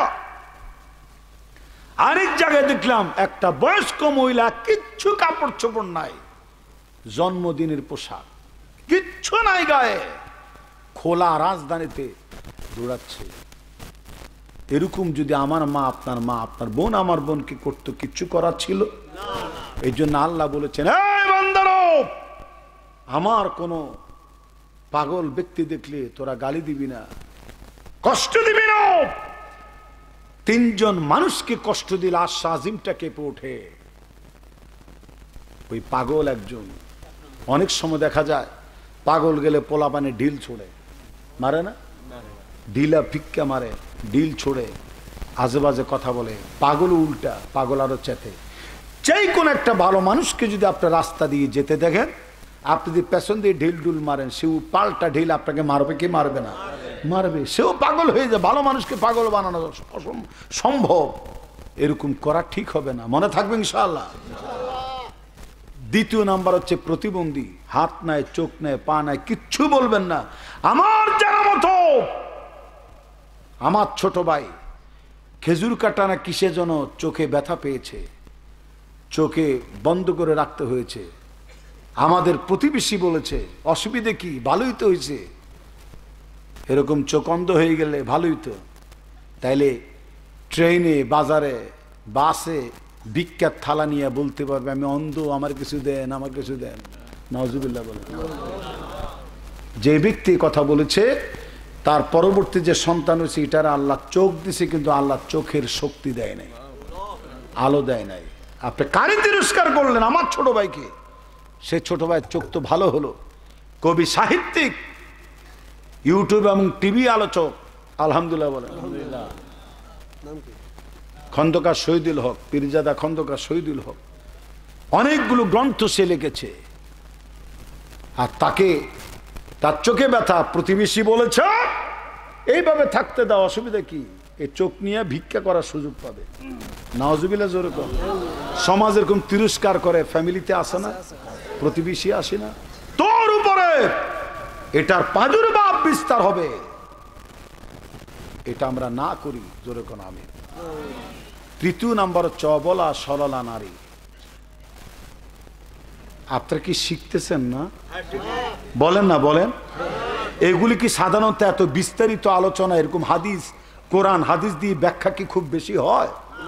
গান গাইতে গাইতে জায়গা, সমালোচনা করতে করতে জায়গা। এখানে অবলা সরলা নারী। আল্লাহর নবী শুধু এই কথা বলেছেন তা নয়, একজন সাহাবীকে ডেকে বলেছেন, সাহাবী রে, তুমি কি জানো তোমার জন্য উত্তম সদকা কোনটি? হুজুর, আপনি তো ভালো জানেন।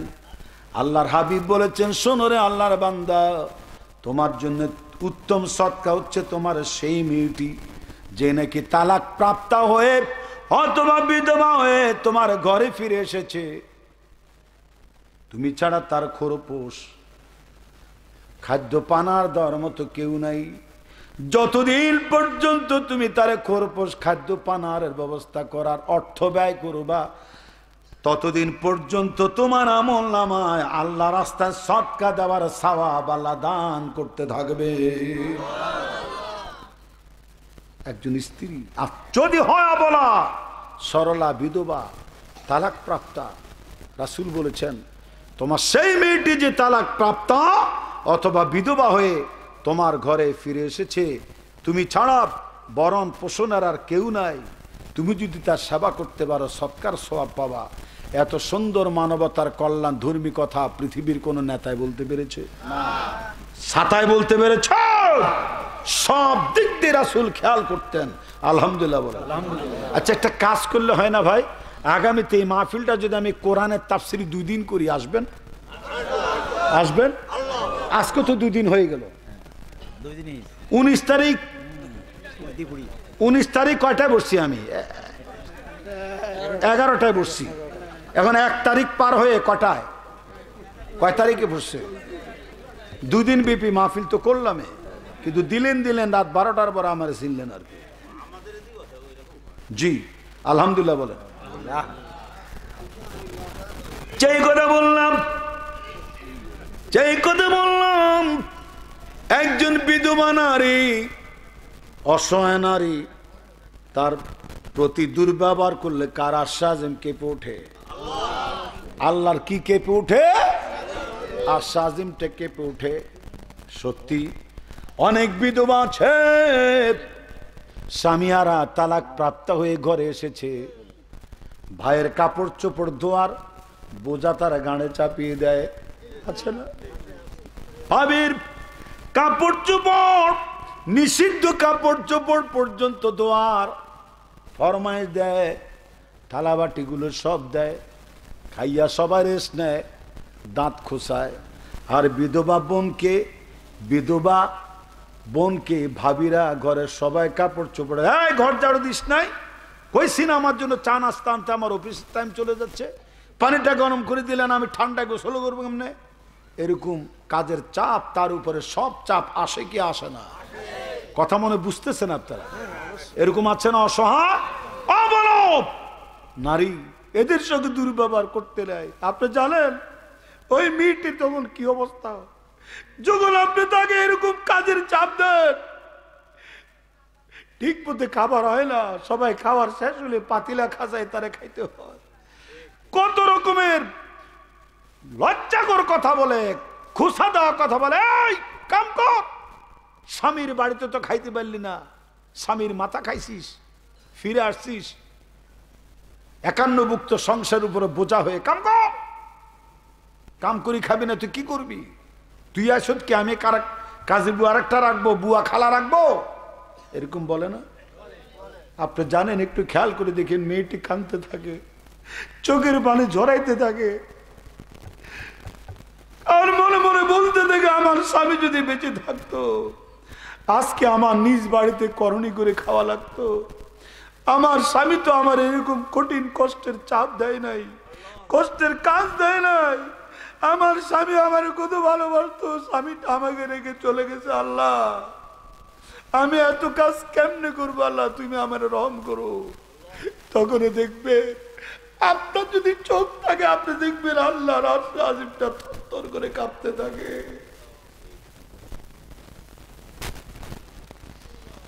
আর যদি তার বিপরীত বাবা যদি এসে বলে, কিরে মা তোর স্বামী মারা গেছে, কি হয়েছে? আমি, বাবা তো মরে যায় নাই। মা যদি বলে, কিরে মেয়ে কাঁদছিস কেন? তুই যখন আমাদের ছেড়ে শ্বশুর বাড়িতে চলে গিয়েছিস, ঘরটা খালি খালি লেগেছে, কয় বছর হয়েছে, আবার তো তুই চলে এসেছিস, কোনো অসুবিধা নেই না মাই, আমি মা তো আজ বেঁচে আছি, তোর কোনো টেনশন নাই। ভাইরা যদি বলে, কিরে বোন কান্দিস কেন, এত কাজকর্ম করিস কেন, তুই কি কাজ করার জন্য এসেছিস রে বোন? তোকে ছেড়ে সংসারটা খালি হয়ে গেছে, তোর কোনো কষ্ট করতে হবে না, তোর কি লাগবে বল, আমরা ভাইরা তো মরে যাই নাই, তোর কি লাগবে লেগে দে, কি খাবি বল, তোর মনের সব আশা পূরণ করবো আমরা ভাই বোনেরা মিলে। ভাবিরা যদি বলে, হে বোন আমরা তো আমার মা বাপ ছেড়ে তোমাদের সংসারে এসেছি, তোমার মতো আর একটা বোন আমরা পেয়েছি, তোমার স্বামী তালাক দিছে, অসুবিধে কি, আসো না মিলেমিশে আমরা সংসারটা গড়ে তুলবো। আপনি বলেন, এই কথা যদি আপনি একটা স্বামীহারা তালাক প্রাপ্ত ফিরে আসো। ওই অসহায় অবলা নারীকে যদি আপনি বলেন আল্লাহর আরশে আজিম, তখন কাঁপবে নাকি খুশি হয়ে যাবে? খুশি হয়ে যাবে। এই জন্য কোনদিন অবলা সরলা নারীদেরকে খাটাবেন না, খুব বেশি কাজ দেবেন না। আপনি জানেন আপনার পুঞ্জীভূত সব ভালোবাসা যদি আপনি একত্রিত করে আপনার স্ত্রীকে দেন, আপনার সংসারে সেই আপনার দেওয়া সন্তান পেটে ধারণ করার কষ্ট মুহূর্তের মধ্যে আপনার ধন সম্পদের ভালোবাসা সব তুচ্ছ হয়ে যায় সন্তানের কষ্টের কারণে। আপনাদের কে খাওয়াবেন, কি আর পড়াবেন? আপনার স্ত্রীকে তো আল্লাহ বানাইছে জান্নাতে। জোরে কোন কোথায়? জান্নাতের মধ্যে আল্লাহ বানাইছে এমন জান্নাতে, ছোট্ট না খান্দা দরিদ্র জান্নাত যদি কাউকে দেয় এই পৃথিবীর 10টা দুনিয়ার সমান। এমন জান্নাত একজন নারীকে বানাইছে। তোমার স্ত্রী কালো হোক, দোলক, ল্যাংড়া হোক, আতুর হোক, প্রতিবন্ধক, যেমন হোক না কেন, তোমার স্ত্রীর মর্যাদা কিন্তু আলাদা। একজন স্ত্রী যদি সংসারে কোনো কাজ নাও করে কিচ্ছু বলতে পারবা না, কারণ এই সন্তান প্রসব করার যন্ত্রণা সহ্য করে তোমার বংশ বিস্তার করতেছে। এই বউটা তোমার সন্তানকে, তার গর্ভ থেকে আসা সন্তানকে যত দুগ্ধ পান করাবে, বিনিময়ে যদি দৈনিক 500 টাকা করে দাবি করে তুমি দিতে বাধ্য, না হয় তোমার দুধ খাওয়া পারবা? পারবেন? আপনি দুধ খাওয়াইতে পারবেন? স্বামী তার সন্তান খাওয়াইতে পারবে? অনেক কারণে আমরা স্ত্রীদের কাছে, ঠিক কিনা বলে? এখন কথা কয় না, এখন আর কথা কয় না। স্ত্রীর কাছে স্যালেন্ডার হবো কেন? হ্যাঁ, আপনার মর্যাদা আছে, তবে নারীদের মর্যাদা 3 গুণ। আলহামদুলিল্লাহ বলে, যেরকম মাশাআল্লাহ। সেই নারী কি আপনার বোন হতে পারে না? বলে, সেই নারী কি আপনার মা হতে পারে না? আপনার বউ হতে পারে না? সুতরাং আপনাদেরকে তো মর্যাদা দিয়েছে। আপনি পারবেন না সন্তান ডেলিভারি সহ্য করতে পারবেন না, কষ্ট সহ্য করতে পারবেন না, এ মায়ের জোট সে কষ্টটা করে। সুতরাং মায়ের জন্য যত সেবা, স্ত্রীর জন্য যত ভালোবাসা পুঞ্জীভূত থাকুক, সকল বলুন আমিন, আরো জোর বলুন আমিন। 3 বার কুল হু আল্লাহ, 1 বার সূরা ফাতিহা পড়ুন। হ্যাঁ, কিসে বলেন তো আবার শুনি? আল্লাহ রে। আচ্ছা, আমি এটার বই দিচ্ছি আপনাদের। এই আমার বইটা কোথায়? হ্যাঁ, একটা ছেলের কাছে বই দিচ্ছি, যে বইটি কই? হ্যাঁ, আচ্ছা আমি দিচ্ছি, তাড়াতাড়ি তাড়াতাড়ি। এই বইটা হচ্ছে আল্লাহর পরিচয়। এটা কিন্তু একটা কোম্পানি বের করেছে ঢাকা বাংলা বাজার থেকে। তা আমি কোনো মাহফিলে গেলে উনি কিছু বই আমারে ধরাই দেয়, তো সাতক্ষীরা এই বইটা পাঠাইছে আর কি। এই ভাইয়া রুকু দিয়েন না।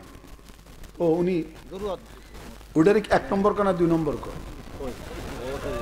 হ্যাঁ, শিশুরে কি নাম্বার কর?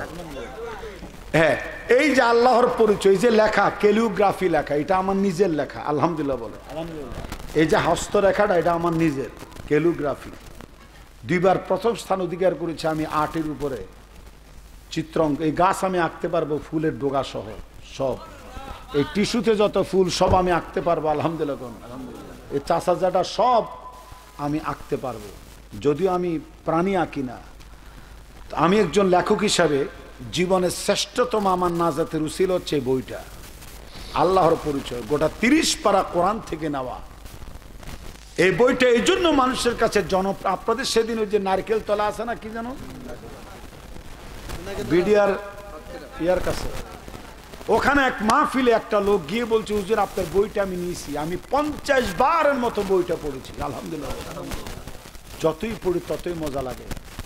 100 টাকা দিয়ে একটা বই নিবেন হয়তো আপনি, কিন্তু 1000 কোটি টাকার সম্পদ আপনার কাছে যাবে। এই 100 টাকার বই 1000 কোটি টাকার চাইতে বেশি মূল্যবান হবে। ভিডিওতে জুম করতেছে, এই ভিডিও কি মহিলাদের জন্য? আর এটা কি ইউটিউবে দিয়ে কি লাভ হবে? এটা আনছে কেডা? হ্যাঁ, তো লোক না এটা রেখেছে, তো জনগণ তো দেখাইলো না, মানুষ মনে করবে যে কয়েকজন নিয়ে বুঝি সুবহানাল্লাহ কইতে আছে, তাই না? এটা তো তুমি একটু এখন তো নিয়ে লাভ নাই, ভরা মাহফিল নিলে ভালো হতো, রাত 1টার সময় তো লোক থাকে না। তারপরে যে আপনারা আসেন ইউটিউবে একটু জবাব হোক, হাত নাড়ে বলেন নারে তাকবীর, লিল্লাহে তাকবীর, আল কোরআনের আলো, আল হাদিসের আলো, মুনাজাতকারী ভাইদের আগমন, রাত 1টা-1:30টার সময় আগত বসে থাকা শ্রোতাদের আগমন, লিল্লাহে তাকবীর। আল্লাহ কবুল করুক, সকল বলুন আমিন, আর জোর বলুন আমিন। ওই মসজিদের বারান্দা সহ সব ঘুরাও, এদিকে মাইকের পেছনে যারা সবগুলো নাও। সম্মানিত উপস্থিতি, এই বইটা আল্লাহর পরিচয়, তার বড়ত্ব, শ্রেষ্ঠত্ব, ইবাদতের গুরুত্ব বুঝার জন্য এই বইটা আপনার অবশ্যই লাগবে, ফ্যামিলিতে নিয়ে যাবেন। অল্প কয়েকটা বই, এই টাকাটা ওরা পেলেই বই আরো ছাপাতে পারবে, সাতক্ষীরায় আবার পাঠাতে পারবে। তো এটার মানব মনে প্রশ্ন উত্তর, মানব মনে প্রশ্ন জাগে, মানব মনে প্রশ্ন উত্তর 9 পৃষ্ঠায়, ছাত্ররা এটা মুখস্থ করে ফেলতে পারে। দেখবা যে ভাষা কাকে বলে, কিভাবে আমি ভাষাটা প্রয়োগ করে আল্লাহর পরিচয় তুলে ধরেছি, আপনার মনটা ভরে যাবে। এই বই পড়লে আপনি শুধু কাঁদতে থাকবেন, এই আমার রব, এই আমার আল্লাহ, সুবহানাল্লাহ বলেন। শুধু আমি আপনাকে দিলাম, মুনাজাতের আগে আর কাউকে দেব না, কেউ আসবেন না, হ্যাঁ কেউ আসবেন না, মুনাজাতের পরে আপনি বইটা নেবেন। আল্লাহ কবুল করুক, সকল বলুন আমিন। জি, এখন আমরা দোয়া করব। আর আজকে আমাকে অন্য কোনো কিছুর জন্য আবেদন জানাবেন না, যেহেতু রাত অনেক হয়েছে। বইটা এদিকে একটা বই, এই বইটা এদিকে নিয়ে আসো না, বইটা এদিকে নিয়ে আসো। এই বইয়ের পেছনে যে গজলটা আপনাদের জনপ্রিয়, আমি গাওয়ার আগেই আপনারা গেয়ে ফেলেন। অনেক বক্তারা আমার এই বইটা গাইতে থাকে, গজলটা গাইতে থাকে। এটা আমি শেষে 3টা গজল দিয়েছি, তার একটার মধ্যে এই গজলটা আছে।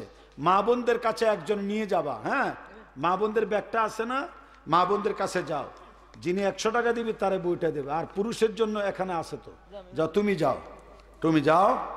তো এই গজলটা আমার সাথে এখন মুনাজাতের আগে আপনারা গাওয়ার জন্য আবারও দ্বিতীয় তবকায় গলা পরিষ্কার, আরো জোরে।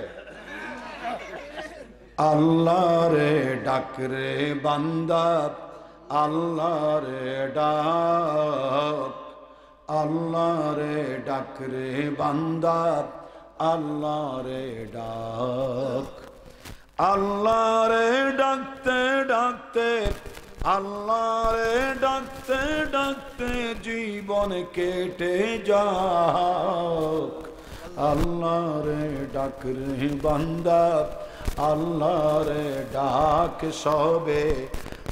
এই এত ইকু লাগবে না, ওই আগের মতোই রাখো, এত ইকু লাগবে। এমনি তোমার মাইক ভালো, এমনিই ভালো, অনেক ভালো।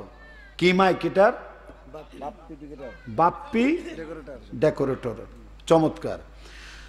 আল্লাহ রে ডাকতে ডাকতে, আল্লাহ রে ডাকতে ডাকতে জীবন কেটে যাক, আল্লাহ রে ডাক রে বান্দা, আল্লাহ রে ডাক, আল্লাহ রে ডাক।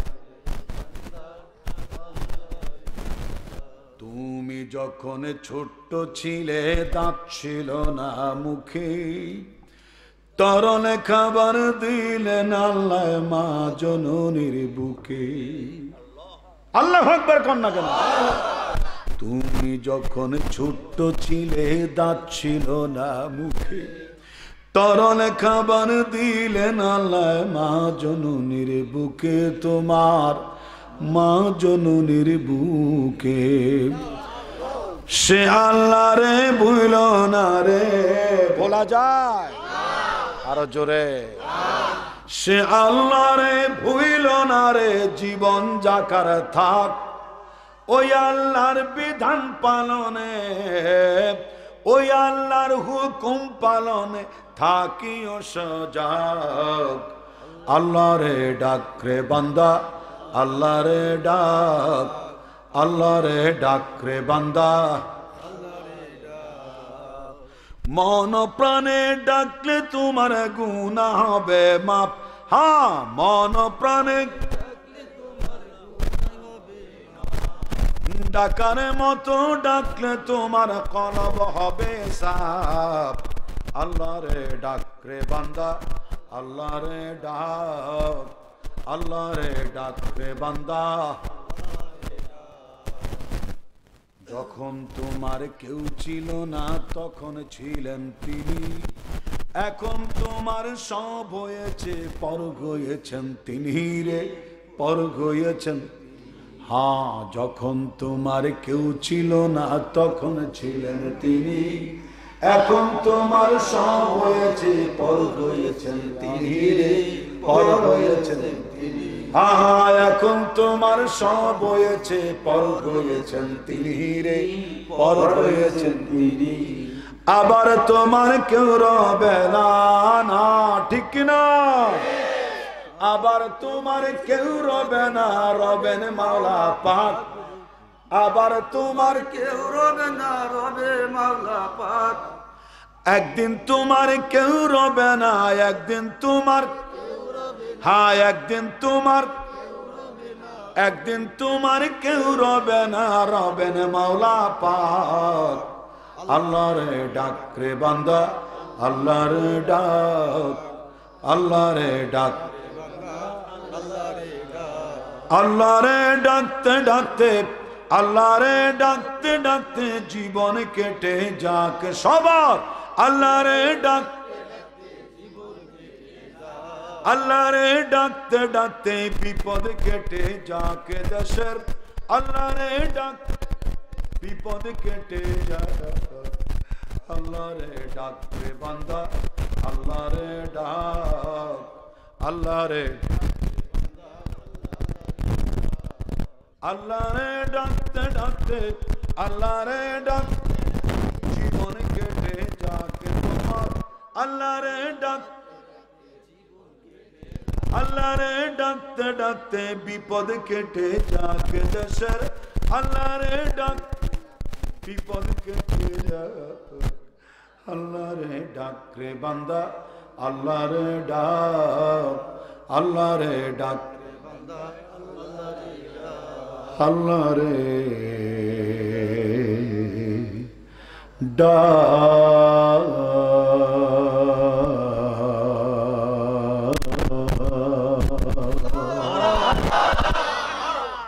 নারায়ে তাকবীর।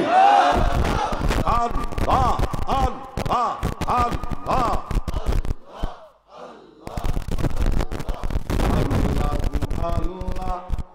আল্লাহু আল্লাহ, আল্লাহু আল্লাহ, আল্লাহু আল্লাহ, আল্লাহু আল্লাহ, আল্লাহু আল্লাহ, আল্লাহু আল্লাহ, আল্লাহু আল্লাহ, আল্লাহু আল্লাহ, লা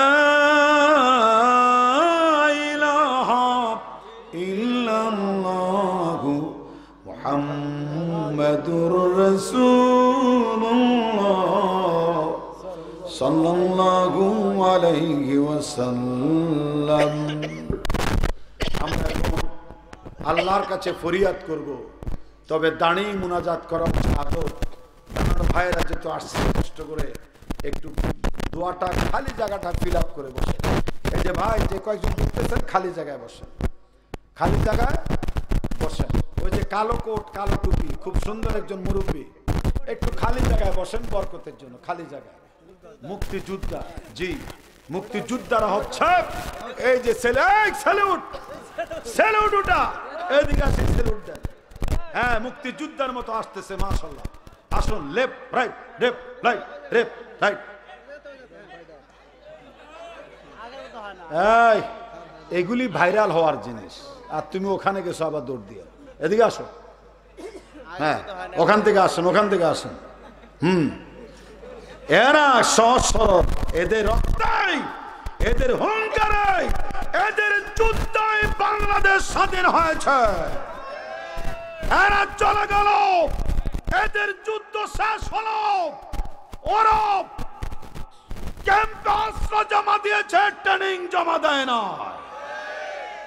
সুতরাং মুক্তিযুদ্ধ করার সময় যখন তরফ হায়নাদারদের বিরুদ্ধে যুদ্ধ করেছ, আর একটা যুদ্ধ করতে হবে সেনাবাহিনীর সঙ্গে একসাথ হয়ে, পুলিশ বাহিনীর সঙ্গে একসাথ হয়ে সরকারকে, দেশ সমাজ রাষ্ট্রকে ইসলামাইজ করার জন্য প্রয়োজনে বদরুদ খন্দকের মেজাজ নিয়ে আর একটা যুদ্ধ হবে। সেই যুদ্ধে এরা এবং মুক্তিযুদ্ধের সন্তানেরাই অংশগ্রহণ করবে, তার সঙ্গে আমরাও থাকবো। কারা কারা প্রস্তুত? দুটো হাত তুলে দেখা।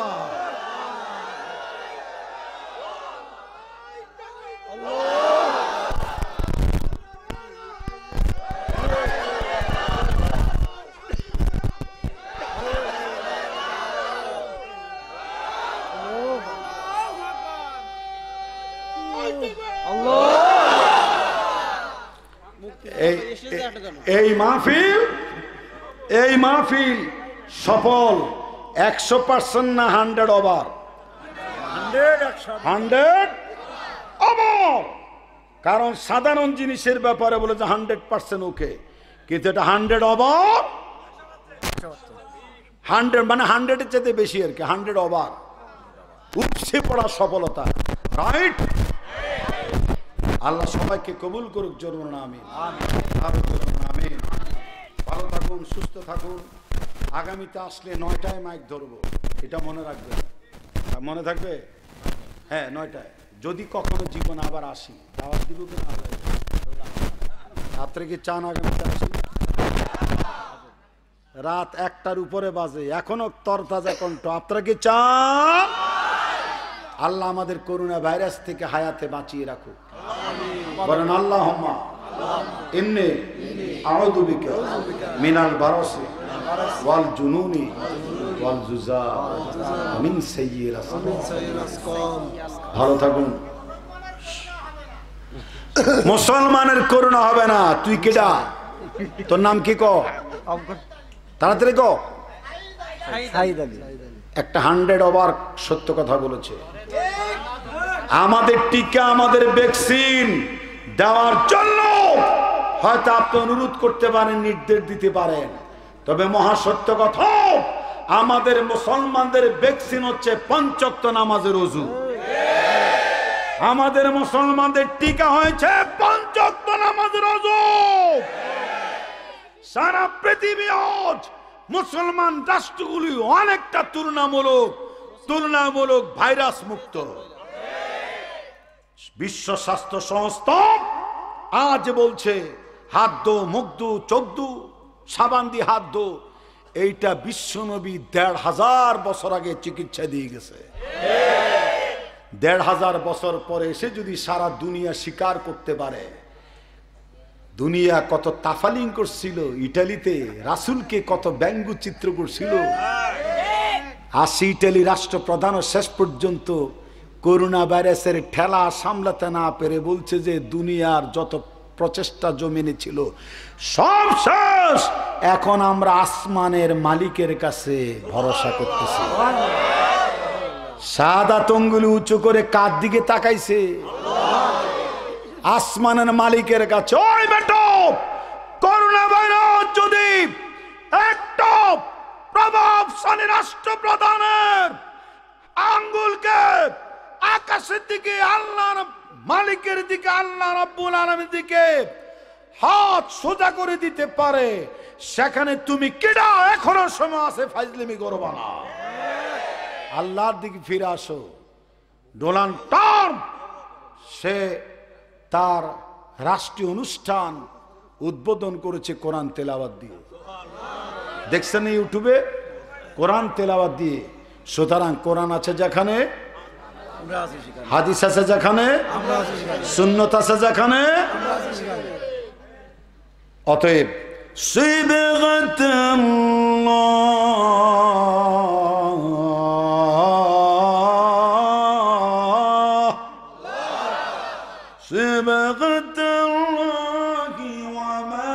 أحسن من غدوا ونحن له عابدون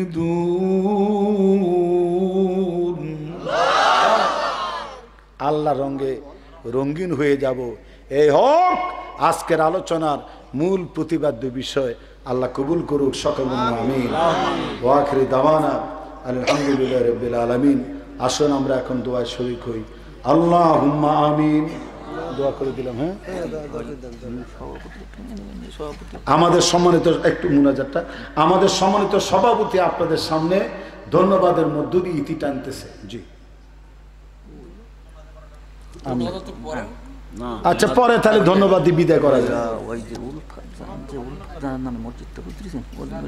উলফাত জাহান নামে এই মসজিদটা এই সংস্কার করা হয়েছে, তার বংশের জন্য দোয়া থাকবে, জোর বলুন আমিন। আর মাজেদ ভাইয়ের আব্বা মারা গেছে, গত বছর আমার পাশে বসা ছিল, আজকে তিনি নাই। আর আমি জানি না এখন আপনারা কি বলবেন। একটা সংবাদ শোনাবো। সংবাদটা হলো আজকে থেকে 26 দিন আগে আমার আব্বা ইন্তেকাল করেছে। কয়দিন? 26 দিন আগে আমার বাবা মারা গেছে। আগামী বৃহস্পতিবারে আমার বাবার অনুষ্ঠান। আমার মায়ের পাশে আমার বাবাকে শোয়াইছি। আমার মাও নাই, বাবু নাই, আমি এতিম। একসময় মা দোয়া করতো, গভীর রাতে ল্যাপ তোষক ফেলে বোনেরা জিজ্ঞেস করতো, ভাইয়েরা এত গভীর রাতে মা তুমি ল্যাপ তোষক ছেড়ে বসে কি বলতেছো? বলছে আমার খন্দকার মাহবুবুল হক না জানি শীতে কোথায় কুয়াশার মধ্যে বসে ওয়াজ করতেছে, আমি কি করে মা ঘরে ল্যাপ গায়ে দিয়ে শুয়ে থাকতে পারি? আমার মা চলে গেছে আব্বা 118 বছরের মতো বয়সে। সেদিনও আমার বাসায় 14 তলা, পিতামাতার খেদমত কাকে কয় বেটা শোন, 14 তলা আমার বাসা, ডেমরা রোডে, যাত্রাবাড়ির 1 কিলো পূর্ব দিকে মেইন রোডের উপরে 14 তলা আমার একটা টাওয়ারের মধ্যে আমার 14 তলায় বাসা। লিফট হয় নাই। এই সেপ্টেম্বরে আমার ফ্ল্যাটে উঠেছি, আমার বাবা থাকবে না, আমি থাকবো কি করে? এই জন্য লোকবল নিয়ে লিফট ছাড়া আমার বাবারে কোলে করে করে তাকবির দিদিতে আমার 14 তলায় উঠাই বসবাস করাইছি। এইভাবে খেদমত করে আমার সাথে বিমানে বিভিন্ন জায়গায় ওয়াজ মাহফিল করাইছি। প্রায় 100 বছর বয়স ওনারা হজ করাইছি আমরা, আলহামদুলিল্লাহ। খাদ্য খাবার ফল পুরো সব থাকতো। গিজার কিনেছি, ঠান্ডা পানি লাগলে ঠান্ডা পানি, গরম পানি লাগলে গরম পানি। হিটার কিনেছি যাতে শীতে আমার বাপের কষ্ট না হয়। ছোট্ট চোখে দিয়েছি, আবার খাট দিয়েছি, যেমনি ইচ্ছা বাবা থাকবে। আলহামদুলিল্লাহ বলে। মাহফিল করলে বলতাম যে আব্বু সাতক্ষীরা যাচ্ছি, খুলনা যাচ্ছি, গাইবান্ধা যাচ্ছি, ফি আমানিল্লাহ বলতো, আল্লাহ ফাল্লাহু খায়রুন হাফেজা ওয়া হুয়া আর রাহমুর রাহিমিন বলতো। প্লেনের মধ্যে আমার বাবাকে পাশের সিটে বসাই বলছি, এই রাস্তা দিয়ে তো নবী রাসূলগুন এসেছে, আসা যাওয়া করছে, ফেরেশতারা আসা যাওয়া করে, বাবা আমার সাথে আপনি মাহফিলে যাচ্ছেন। 14টা জেলা আমার বাপারে ঘুরেছিলাম। তো বিমানে বসে বললাম যে আমার জন্য একটু দোয়া করেন যাতে আল্লাহ আমার মর্যাদা বাড়িয়ে দেয়। আমার আব্বা এমন একটা কথা বলেছে, তোমরা আজকিটা শিখে নাও। আমার আব্বা বলেছে, তোর জন্য আমি কি দোয়া করব? বারবার যে আমার কাছে দোয়া চাস। আমি সারা বাংলাদেশে তোর সাথে মাহফিলে ঘুরে তোর যে শান, তোর যে মর্যাদা দেখেছি, আমার মন চাই উল্টা আমি তোর কাছে দোয়া চাই, উল্টা তোর কাছে আমি দোয়া চাই। আমার চোখ দিয়ে সেদিন পানি গড়াইয়ে পড়ছিল। একজন পিতা কখন এক সন্তানকে এই কথা বলে যে আমার মন চায় তোর যে সম্মান মর্যাদা সারা দেশে দেখলাম, উল্টা তোর কাছে বাপ হিসাবে সন্তানের কাছে দোয়া চাই, এরকম মনে হয়। আলহামদুলিল্লাহ বলে। তোমরা এরকম পিতা মাতার মন জয় করো, সম্পদের অভাব হবে না, বাড়ি গাড়ির অভাব হবে না। হেলিকপ্টার দিয়ে আজকে আমাকে বিভিন্ন জায়গায় ওয়াজ মাহফিল করতে নিয়ে যায়। আলহামদুলিল্লাহ বলে। যখন কোনো মাহফিলে যাই, প্রাইভেট কারটা দেখলেই, খবর পেলেই 2-4-5 কিলোমিটার থেকে অসংখ্য হুন্ডা শোভাযাত্রা দিয়ে লোকেরা আমাদেরকে মাহফিলের মঞ্চের দিকে স্বাগত জানায়। আজকে গেছে না সাতক্ষীরে আমাকে স্বাগত জানাইতে, ইয়াং জেনারেশন হুন্ডা শোভাযাত্রা দিয়ে মোটরসাইকেল শোডাউন করে আমাকে মাহফিলে ঢুকেছে। এই সম্মানকে আমি খন্দকার মাহবুবুল হকের না আল্লাহর কোরআনের উসিলা। তোমরা কোরআনের সাথে সুন্নাহর সাথে আল্লাহ রঙে রঙিন হয়ে যাও, কপাল চাঙ্গা হবে। আল্লাহ কবুল করুক সকল আমিন। আমাদের সম্মানিত সভাপতি জনাব সকল সকলের শ্রদ্ধাভাজন ব্যক্তিত্ব আব্দুর রশিদ সাহেব, সাবেক ইউনিয়ন সদস্য ৮ নং দুলিয়ার ইউনিয়নের ২ নং ওয়ার্ডের। তো তিনি ইনশাআল্লাহ মুনাজাতের পরে তিনি বলছেন সবাইকে ধন্যবাদ দিতে থাকবেন।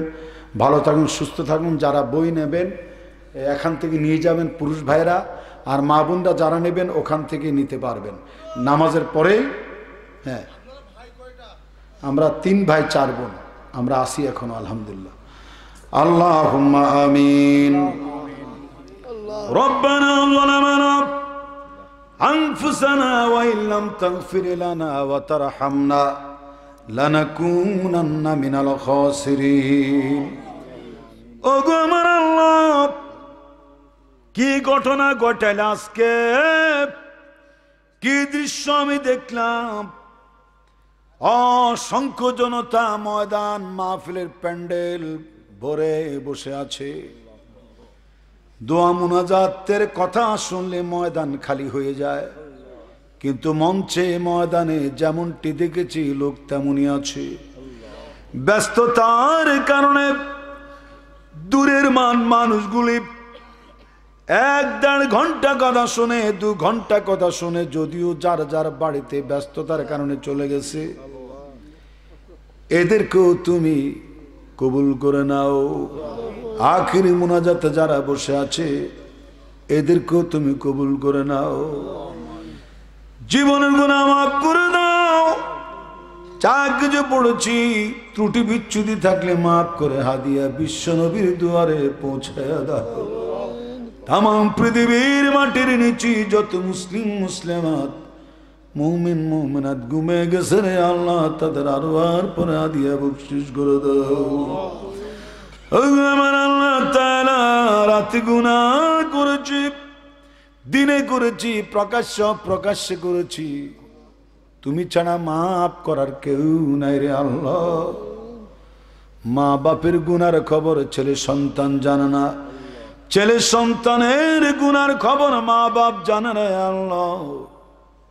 এই দুনিয়া আমাদের গুনাহগুলি যেভাবে চুপ রেখেছ, গোপন রেখেছ, প্রকাশ করো না। মানুষের মাঝে শর্মিন্দা দিয়ে হাসরের ময়দানে তুমি গুনার কারণে জাহান্নামের মধ্যে নেক করলো তোমার বান্দা, পথ করলো তোমার বান্দা। রহমান রহিম নামের উসিলায় আমাদের তাবুত জীবনের গুনাহ মাফ করে দাও। ওগো আমার আল্লাহ তাআলা, এই মাহফিল যেই মাঠে হচ্ছে, এই মাঠে সাতক্ষীরার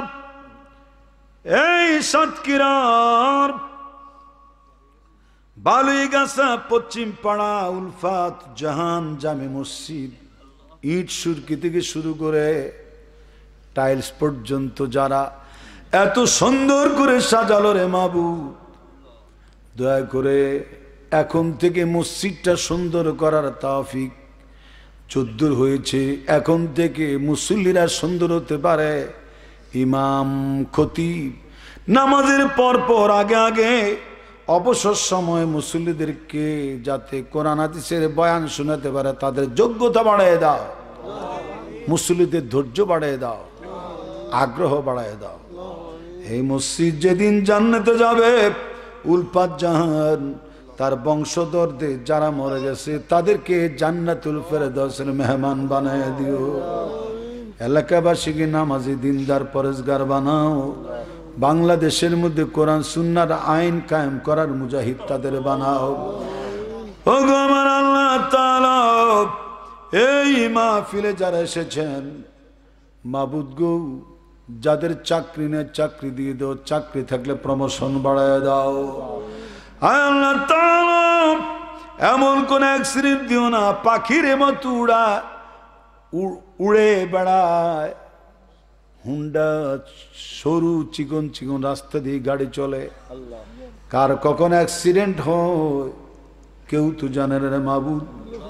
সুতরাং এমন কোন অ্যাক্সিডেন্ট দিও না অকালে মৃত্যুর কোলে ঢলে পড়া লাগে, এমন কোন দুর্ঘটনা দিও না স্ত্রী বিধবা হয়ে যায়, সন্তান এতিম হয়ে যায়। আল্লাহ গো, এমন কোন অভাব দিও না ভিক্ষার জুলি কান্দি নিয়ে ঘোরা লাগে। বহুদূর থেকে মাহফিল করে এসেছি রে আল্লাহ। যদিও ঢাকায় বসবাস করি, সাতক্ষীরা মাহফিল করে, ঢাকা, গাজীপুর, কাপাসিয়া মাহফিল করলাম। গতকাল গিয়েছি কুমিল্লা, কুমিল্লা থেকে মধ্যরাতে ঢাকায়, আবার সকালে রওনা দিয়ে এখানে উপস্থিত হয়েছি। কত যে কষ্ট হয়েছে নির্ঘুম রাত জেগে সফর করতে, কর্তৃপক্ষ শুনে অবাক হয়ে গেছে রে আল্লাহ। এরা অনেক সমবেদনা জ্ঞাপন করে আমার জন্য দোয়া করেছে, তুমি সহি সালামতে নিয়ে এসেছো। আজকে সবগুলি মানুষকে গুনাহ মুক্ত করে ঘরে ফিরাইও। যাদের ছেলে মেয়ে বিবাহের উপযুক্ত বিবাহের ব্যবস্থা করে দাও আল্লাহ তাআলা। যাদের বিয়ে হয়েছে স্বামীর সংসারকে স্বর্গ বানায় দাও। স্বামী স্ত্রীর মধ্যে মিল মহব্বত বৃদ্ধি করে দাও। ও আমার আল্লাহ তাআলা, যত দোকানদার, যত চাকরিজীবী, পেশাজীবী, যত কৃষক, শ্রমিক, ঘের বাড়ি, বাগান বাড়িতে, জমি জামাতে ফসল উৎপাদন করে বরকত দান করে দাও। করোনা ভাইরাসের নেগেটিভের মাধ্যমে করোনা ভাইরাস মুক্ত করে দাও আল্লাহ। যারা মারা গেছে মুসলমান, জান্নাতে যাওয়ার তৌফিক, শাহাদাতের মর্যাদা দান করে দাও। যারা বেঁচে আছে করোনা মুক্ত করে দাও আল্লাহ গো। যারা করোনা অ্যাটাক হয় না এদেরকে তুমি হেফাজত করে নাও আল্লাহ তাআলা। যাদের ছেলে সন্তান লেখাপড়া করে মেধা তালিকার অন্তর্ভুক্ত করে দিও আল্লাহ। কারো মা আছে, কারো বাপ নাই, কারো বাপ আছে, কারো মা নাই, কারো মাও নাই, বাপু নাই। চুরে এতিমের মতো সন্তানকে এতিম বানাইয়া মা বাপ কবরে চলে গেছে। মায়ের পেটের ভিতরে যতদিন ছিলাম ততদিন পর্যন্ত মা ঠিক মতে কোমর সোজা করে দাঁড়াতে পারে না। বিদেশি বিরাজ্যে যার সন্তান মারা যায়, পশু পাখি না জানিতে আগে জানে মায়, পশু পাখি না জানিতে আগে জানে মায়। ওই মা বাপের জন্য পড়ে নিচ্ছি রব্বি রাহমহুমা কামা রব্বায়ানি। ময়দান ভরা মানুষগুলি এই রাত ওদিকে 1:30 বাজে রে আল্লাহ, 3 ঘন্টার মতো আলোচনা হয়ে গেল। তারপর ময়দানে মানুষ বসে আছে। কি দিবি দেই দিব রে আল্লাহ। কত মুরব্বীরা বসে আছে, পাকা দাড়িওয়ালা মানুষ বসে আছে আল্লাহ। কত ছোট্ট বাচ্চা, কত যুবকরা বসে আছে, আলেম ওলামা বসে আছে।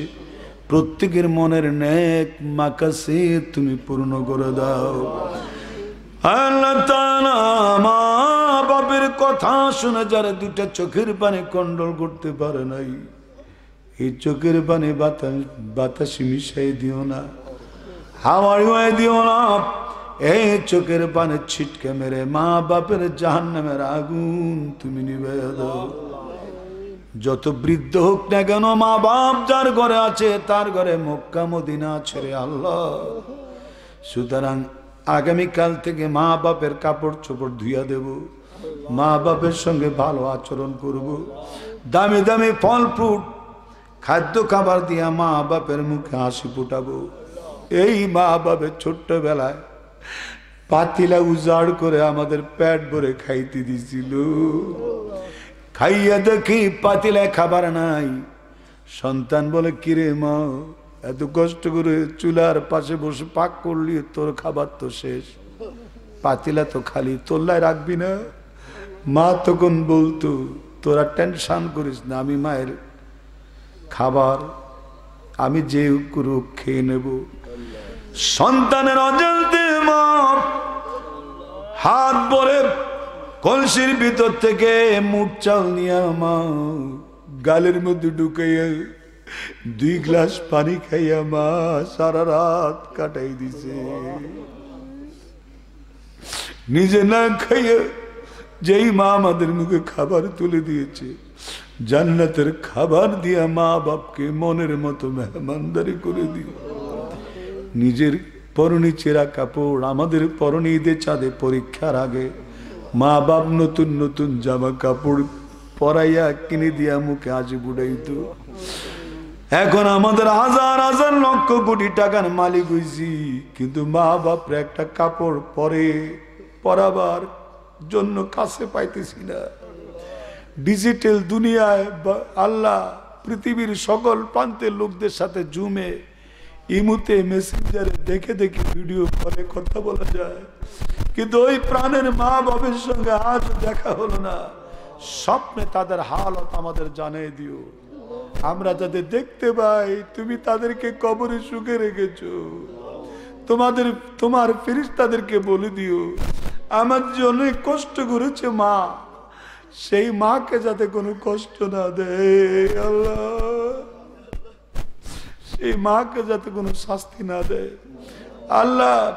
আমরা তোমাকে না দেখে বিশ্বাস করেছি, তুমিও না দেখে আমাদের গুনাহ মাফ করে দিও, আমাদের মা বাপের গুনাহ মাফ করে দিও। মা বাপের নামে যারা চোখের পানি ছেড়ে দিয়েছে, এই পানি বাতাসে মিশাই দিও না, এই চোখের পানি ছিটকে মেরে জাহান্নামের আগুন তুমি নিভাইয়া দাও। আর আমাদের মৃত্যুর সময় তুমি রাসূল সাল্লাল্লাহু আলাইহি সাল্লামকে কবে দেখার সুযোগ করে দিও আল্লাহ তাআলা। যত মানুষ নিরপরাধে কারাগারে আছে, যত মানুষ নিরপরাধে বন্দিখানে আবদ্ধ আছে রে আল্লাহ, ওই বড় বড় দুনিয়া বিখ্যাত মুফাসসিরের হায়াত তুমি বাড়ায়া দাও আল্লাহ। সরকার যদি ভুল করে থাকে তারে মাফ করে দাও আল্লাহ। আইনজীবীরা যদি ভুল করে থাকে মাফ করে দাও আল্লাহ। যারাই চক্রান্ত ষড়যন্ত্র করে তাদের আখের গোছাবার জন্য যদি কেউ এমন মানুষকে কারারুদ্ধ করে থাকে, বিচার আল্লাহ, তিনি যদি কোনো অন্যায় করে থাকে মাফ করে দাও। নিরপরাধ কোন রাজবন্দী যেই দলের হোক না কেন আল্লাহ, তোমার পক্ষ থেকে উকিল কাউকে নিয়োগ করবো না, তুমি উকিল আমাদের আল্লাহ, তুমি তো আমাদের উকিল। সুতরাং তুমি এই কারারুদ্ধ সকল রাজনৈতিক বন্দীদেরকে আল্লাহ ভালো মানুষ বানাইয়া দেশ শাসন করার সুযোগ করে দাও।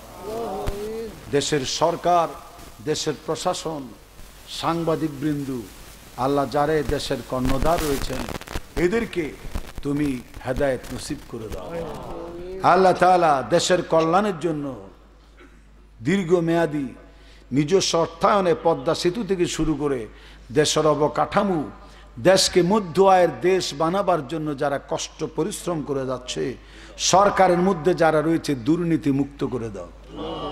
বাংলাদেশকে কোরআনাইজড করার জন্য ইসলামাইজড করার তৌফিক দান করে দাও। আলেম ওলামার সম্মান মর্যাদা বুঝার তৌফিক দাও।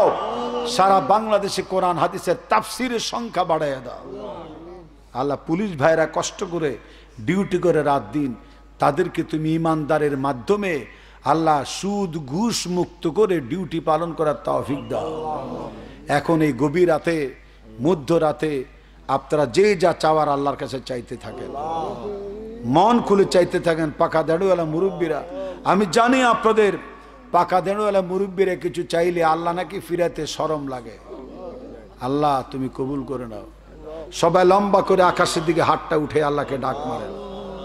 মা বোনেরা আপনারাও, যেহেতু আপনারা ওখানে আছেন, আপনারাও আল্লাহকে চেহারাটা দেখাইয়া যেদিকে তাকাবেন ওইদিকে আল্লাহ, আইনামা তুয়াল্লু ফাতুম্মা ওয়াজহুল্লাহ।